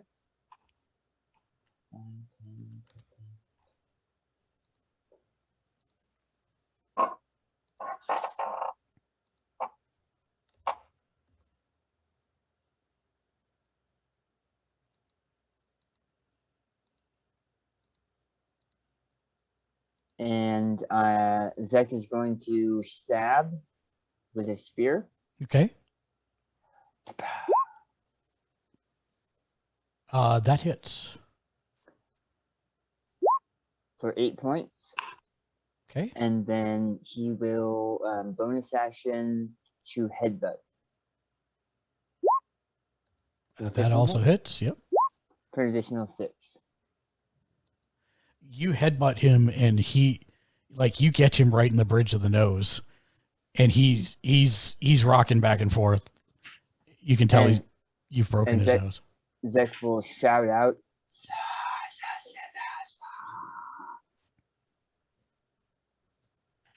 Make me a. They don't have bluff anymore, do they? Deception. Yeah, make me a deception check. It was you delivered it really well, but you're pretty sure that nobody heard it other than the guy standing directly in front of you. All right, then that's me. Thank you. That guy attacks you.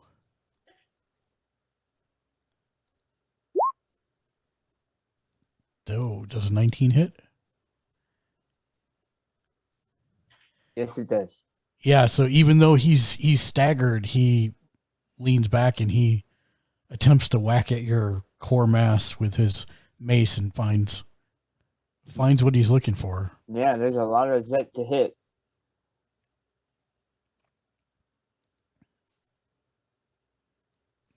This one starts backing up because he doesn't know what's going on.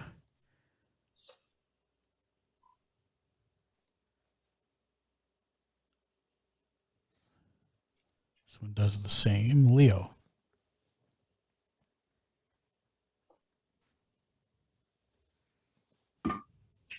I am. Thank you. Yep. Okay, there's a lot going on there.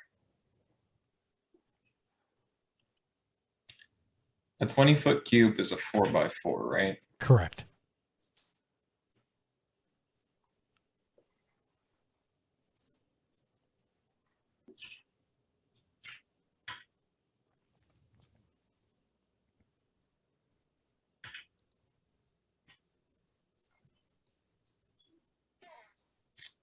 I am going to cast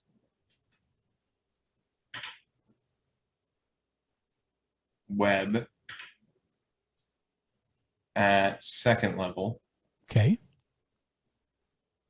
And aim to hit the 3 that are lined up in front of Zach.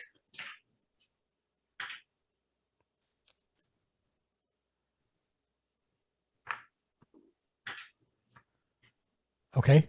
Got it. And going westwardly from there. So hitting the cart, the kids, and the 3 lined up there. Okay. And what's the DC? What's the check on that? Web is it just happens whenever they're trying to break out. The webs are difficult terrain and lightly obscure the area. Webs aren't anchored. Conjured web collapses on itself. The spell ends at the start of web layer. Web layered on a flat surface has a depth of 5 feet. Each creature that starts its turn in the webs or that enters them during its turn must make a dex saving throw. On a failed save, the creature is restrained as long as it remains in the webs. Got it. So a general dex save. Perfect. Thank you. I guess that would be against my spell DC, which is 14. Right. Okay. And casting it. Wait, no, sorry. I was thinking of sleep to cast at 2nd level, not web. Okay. But I am casting web. No problem. No, sorry, I don't roll on that. Yep. Okay. So you cast it, and you see the webs appear all over the children that were already not moving, and the cart, and then the 3 as well. And they start to look at each other and start to try and free themselves. In fact, begins the first one here. It was a dex check or dex save. It is a dex save against 14, and it is at the start of their turn that they do it. Right. So this one manages to break free, and he. Well, I'm also moving further away. Oh, okay. My turn. Yeah, my turn wasn't done. Sure, no problem. I'm sorry. Yeah. No, I'm backing up a bit. To like another. Yeah, maybe like another like 5 or 10 feet at least. To there? Yeah, that'll do. Okay. I'm trying to be more than 30 feet away from anybody being able to sprint to me before I can react to it. Got it. This one, who's a very large, stocky guy, a bigot, if you will, he tears himself out of the webs and then says, "Tricksy one, aren't you?" And he goes to hit Zakusu with his mace.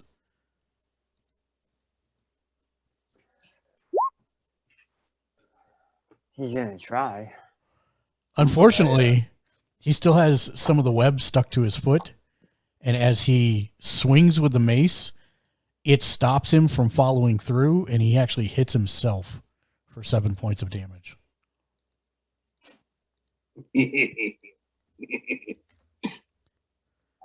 Has dented half of the helmet that he was wearing. All right, so he's got to make the same dex save. Why do I not see dex save? Dex. Charisma, there it is. Wow, he also makes it. And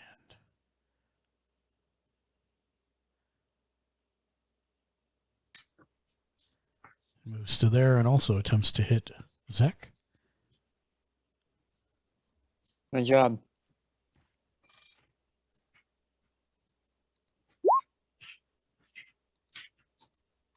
Duck and leave. Duck and leave. Indeed. He swings, but it goes wide. This one attempts to hit the male on the ground.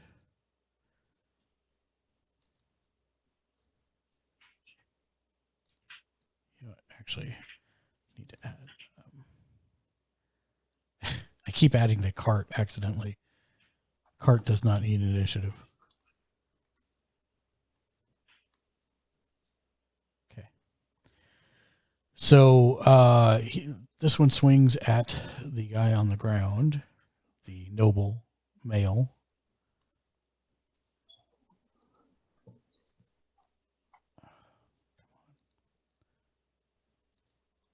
Not cooperating. And he actually connects with him, and you can see it sink into the mace, hits his arm, and you can hear him scream in pain as it hits him.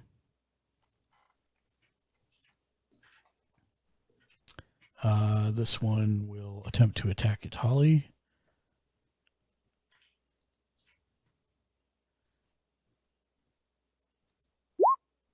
Does a 17 hit your AC, Itali? Yep, it does. Yeah, he swings at you.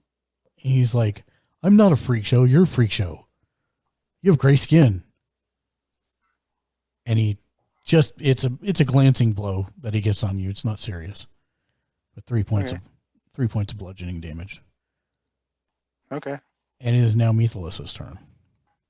Would I have advantage on that one attacking the lady because, well, one, he's got an enemy within 5 feet?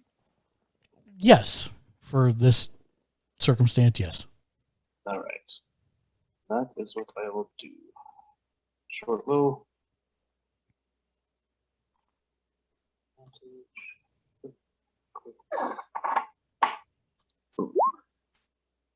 So that definitely hits. That. Plus this. 7 points. Okay. Yep, your bolt flies into his back, and he screams. But he is still Attack a woman on the ground, you chicken. Just curse his name, essentially. Okay. For being a coward.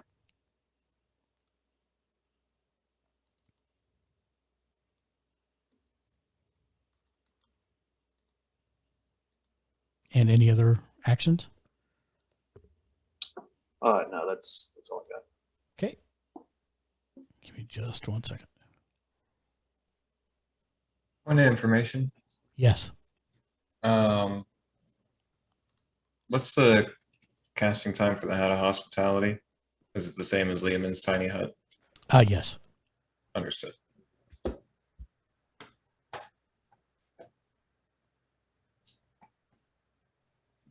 going in the house?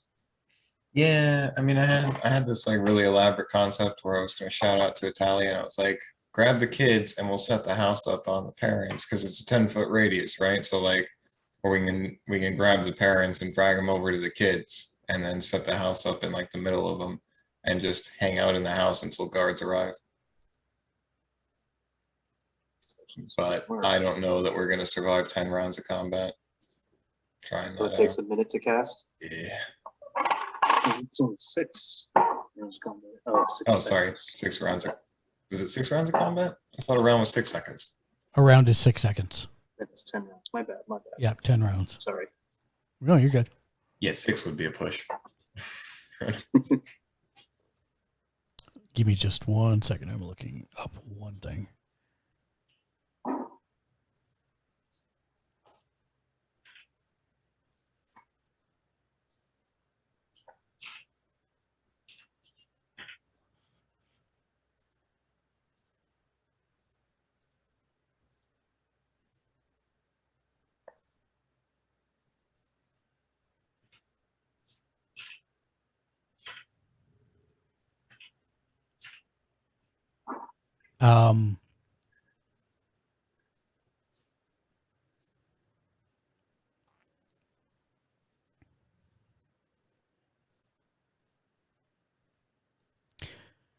You see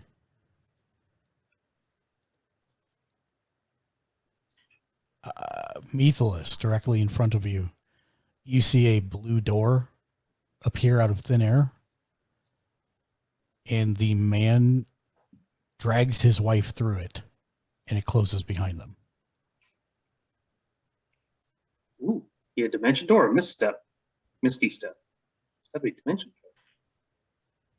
Did he really just abandon his kids? He says, "We must get the children." Yeah, So sure. no, Say it now. Say it now, guy. And she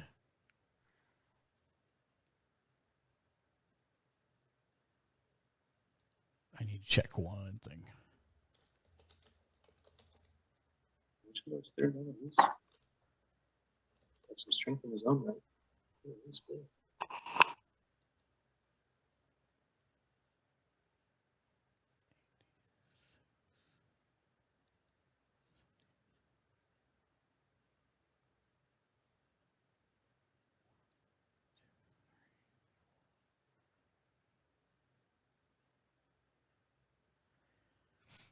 She stands up, she extends her hand, and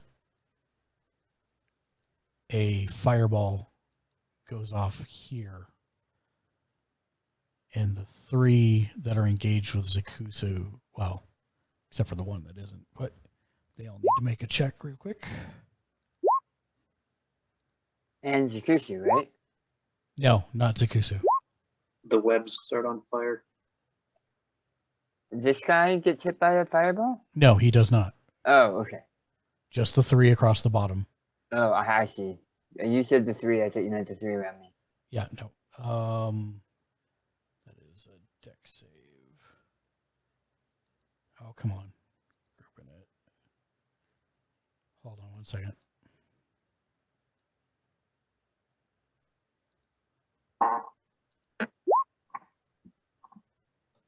Okay. You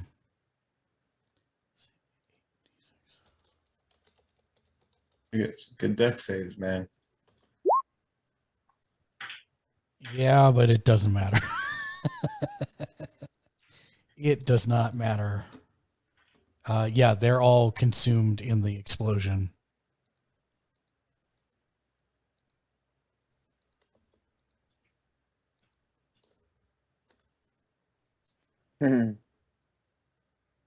Let's just even the odds a bit. Shout out, man! I can't wait to do that. This one moves and picks up the male child in the webs.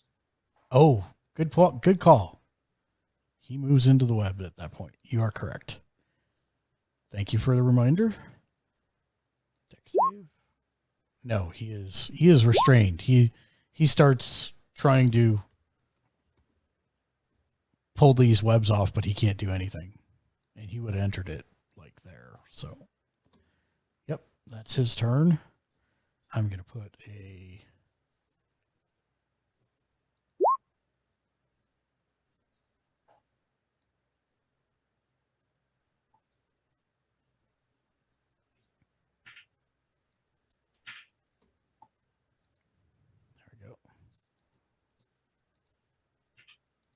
Perfect. And then it is Zakusu's turn. Zakusu will start by hitting the guy with a spear. Okay. Or trying to. Unfortunately, you are still kind of distracted from the giant explosion to the south of you, and you miss. Okay. So then he will spend a key point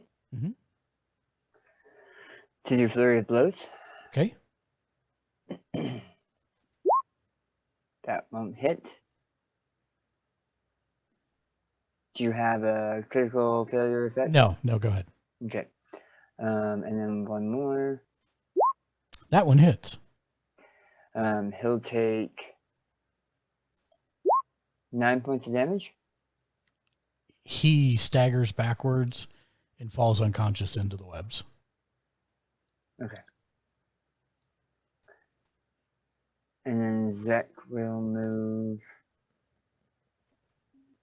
2, 3, 4, 5, 6. Okay, so up and around. Yep. Okay.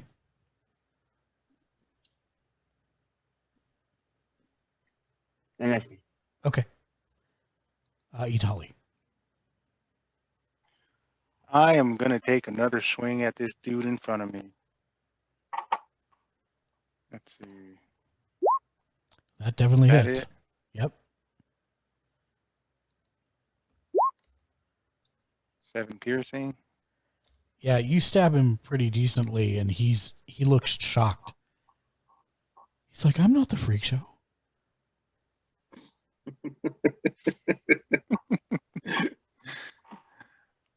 All right, and then, man, yeah, that's all I'll do. Okay. This one goes 1, 2, 3, 4, 5. Okay, that's as far as he can go. 1, 2, 3. And he will pick up the female child. Isn't that entanglement too small by 1 row? It's supposed to be 4x4. Yes, it is. You are 100% correct. I got to rethink that then. It is 1 to the right and 1 down. Thank you. I will fix that now. So in order to yank someone out, I think in the past we've had to do strength checks and stuff. Is that right? Yeah, that's what I was exactly going to do.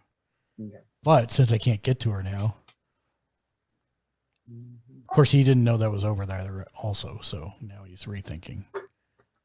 He's going to try it. He's going to risk it. So group check. Deck save. What was your spell DC? 14. So he just made it. And so he is going to try and make it. It's still difficult terrain, by the way. Yeah, he didn't move very far to get there. But he's struggling to pull her out. So nothing else for him for this turn. Leo, it's your turn.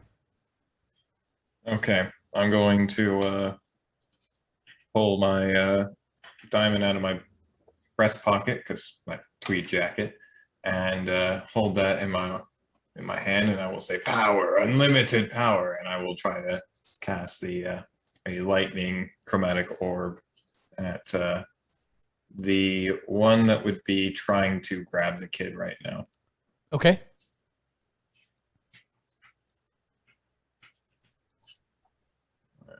Attack is 14 versus AC.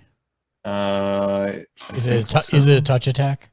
No, it's ranged. I can cast it at 180 feet. No, sorry. Got it. That hits.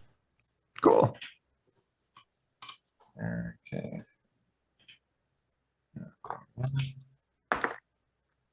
Is 6 and 2 and 6 for 14 points of lightning damage against the one trying to grab her.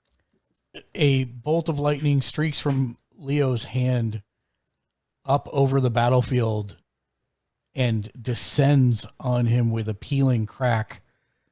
And it is like he would have flown backwards, except he's in the web. So it kept him there. And he is somehow still alive barely, but he is blackened beyond belief. And he is tottering on his feet with nowhere to go because his feet won't move.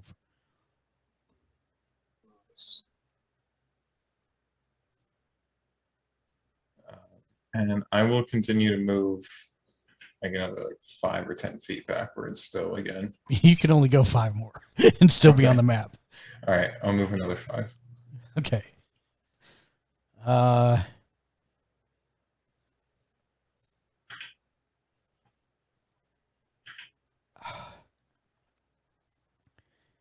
He's going to move forward and attack Zakusu.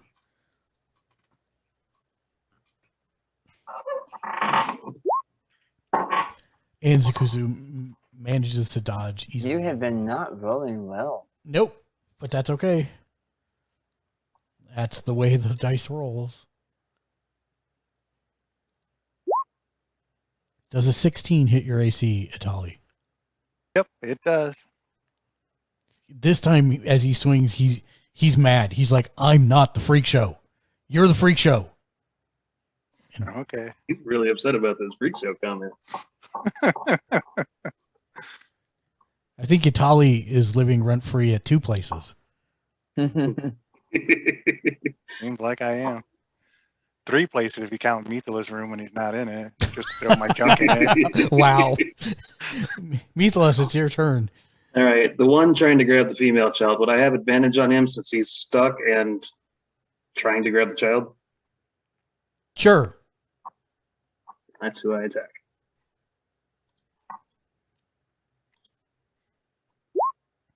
Bang. Make sure you click that damage because that'll include your crit. Mm-hmm. Plus So 15. A bolt whizzes past the male noble's ear, past your ear, Italy, and hits this guy so hard that it picks him up off the ground and he flies backwards out of sight, but his boots are still left in the web. Oh, wow. I yelled at this one. You're next.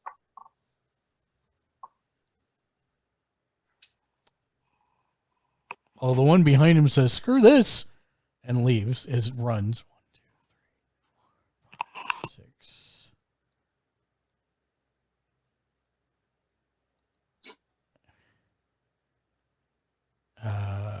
6. Give me 1 second. Oh, that's always so nice when you see crit come on. Bang!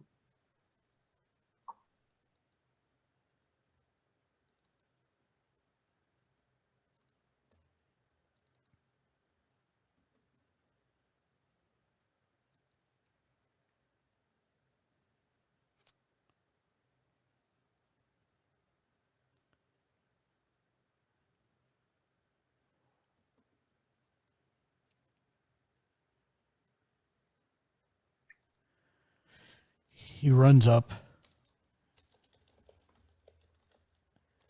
and like you, he has a very fine rapier and stabs at him.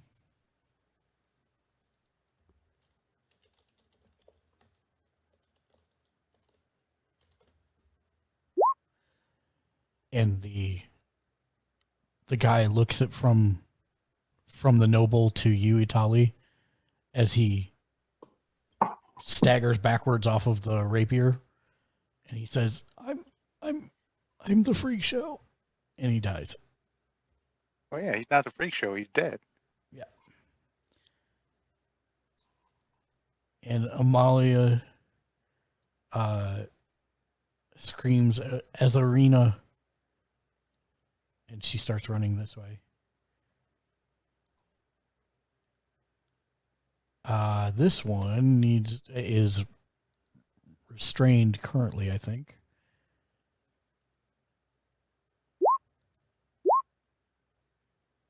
Oh yeah, he's definitely restrained. He can't do anything, so that's his turn. Zek, he is restrained. The one to the right of you is restrained, and he seems. It's advantage, right? And if you hit him, it's an auto crit. Oh. Restrained is the bad one. You don't want to be restrained in this game. Yep, so that's a crit. So 7 and then an additional D8. Whatever the D6. 1d6, yeah. Yeah.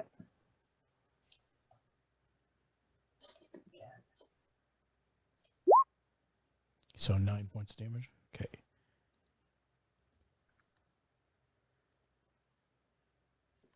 And then spend a key point. Okay. And flurry of blows to the one below me. Okay.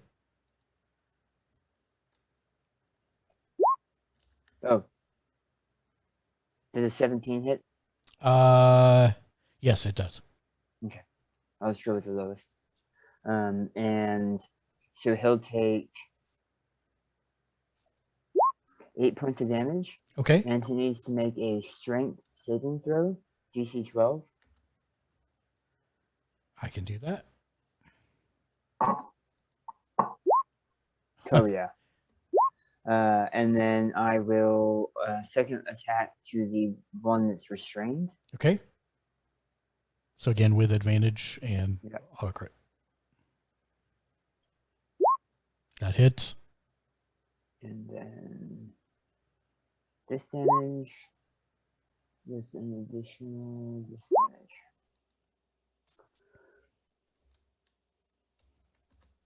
And that's me. Okay. Itali. Oh, and he'll make a dex saving throw DC 12. There's a restrained one. Oh, for something else? Yeah. Okay. I'm trying to trip him as part of my Monk of the Open Hand. Yeah, he's fine. Okay. Itali.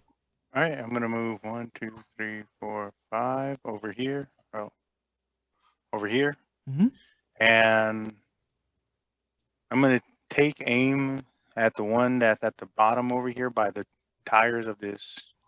Yeah, that one. Okay. With the crossbow bolt and enchanted with the clockwork bolt. Okay. And let's see if it'll work this time. 17 hits. Dang. All right. That'll do 4. He's surprised as he gets shot in the shoulder and turns to see who's firing at him and quickly locks eyes at you. It was the sleeping kid.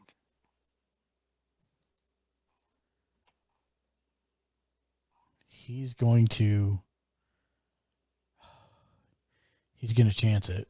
He's going to step in. So he's got to make a dex save. He does. And now he needs to try and pull her out.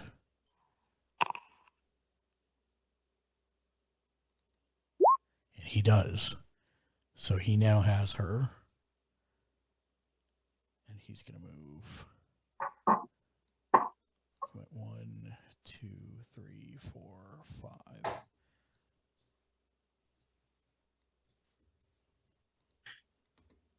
That's his turn. Leo.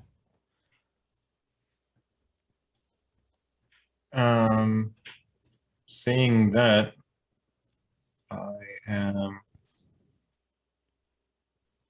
gonna run forward as far as I can. As you start to run forward, she turns to you and says, "Can you help her?" So watch this. It depends on how close I can get for what I actually do. Well, here's the deal. A blue door opens directly in front of you, and you can see it leads right to where she's at.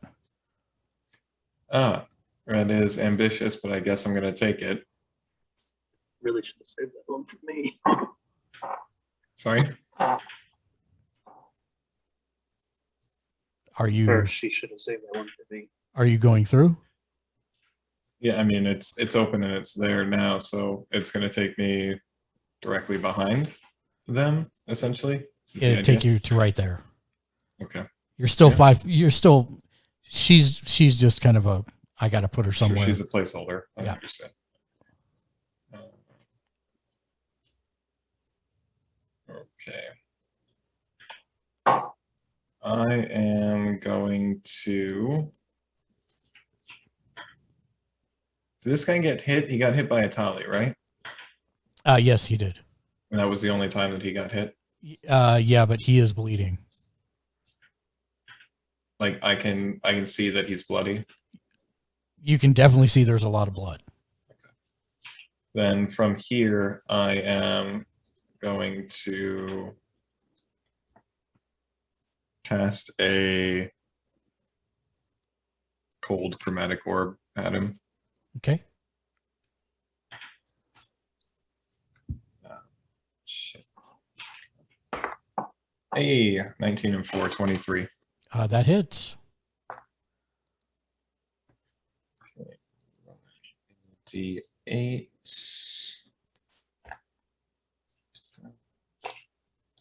Where's my D8? 1 and 2 is 3 And 4 is 7 points of cold damage. It's exactly what you needed, and he freezes solid, shatters as he topples over, and she goes rolling 5 feet from him. Holy crap. And that is where we're going to end tonight's episode. Thanks, everybody, for joining us. As always, if you'd like to support us, you can do so by heading over to our Twitch page and clicking the subscribe button to become one of our rock stars. On YouTube, make sure you hit like, subscribe, and, of course, the bell icon to be notified whenever we upload new content, which is almost every single day of the week, Monday through Friday. Last but not least, you can head over to patreon.com/gamersledge, where you can get your name on every single show that we do for as little as $1 a month, just like the fine folks that are scrolling across the screen right now. For Lou, for Sean, for Matt, for Eric, for Daniel, JR, and myself, thanks for watching, and be excellent to each other. And until next time, game on. Game on. Game on. Come on.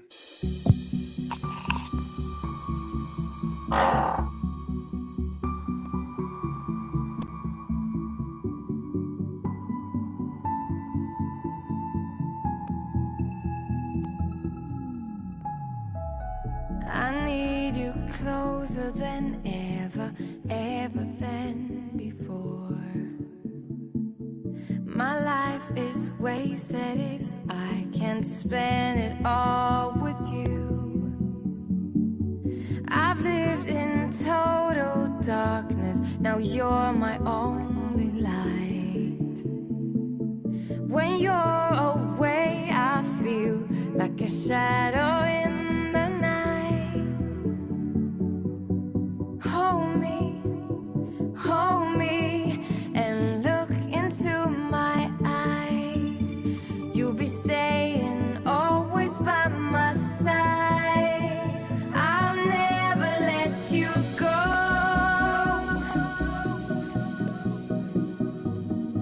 No, I'll never let you go. You stay with me. I'll never let you go.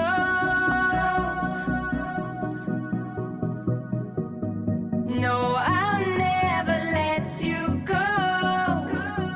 You stay with me until the end of time.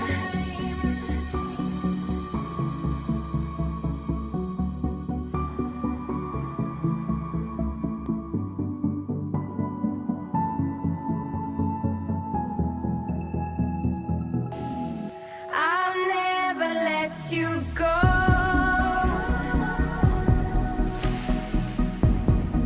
No, I'll never let you go.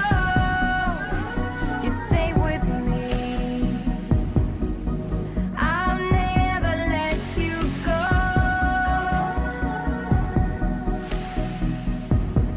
No, I'll never let you go. You stay with me until the end of time.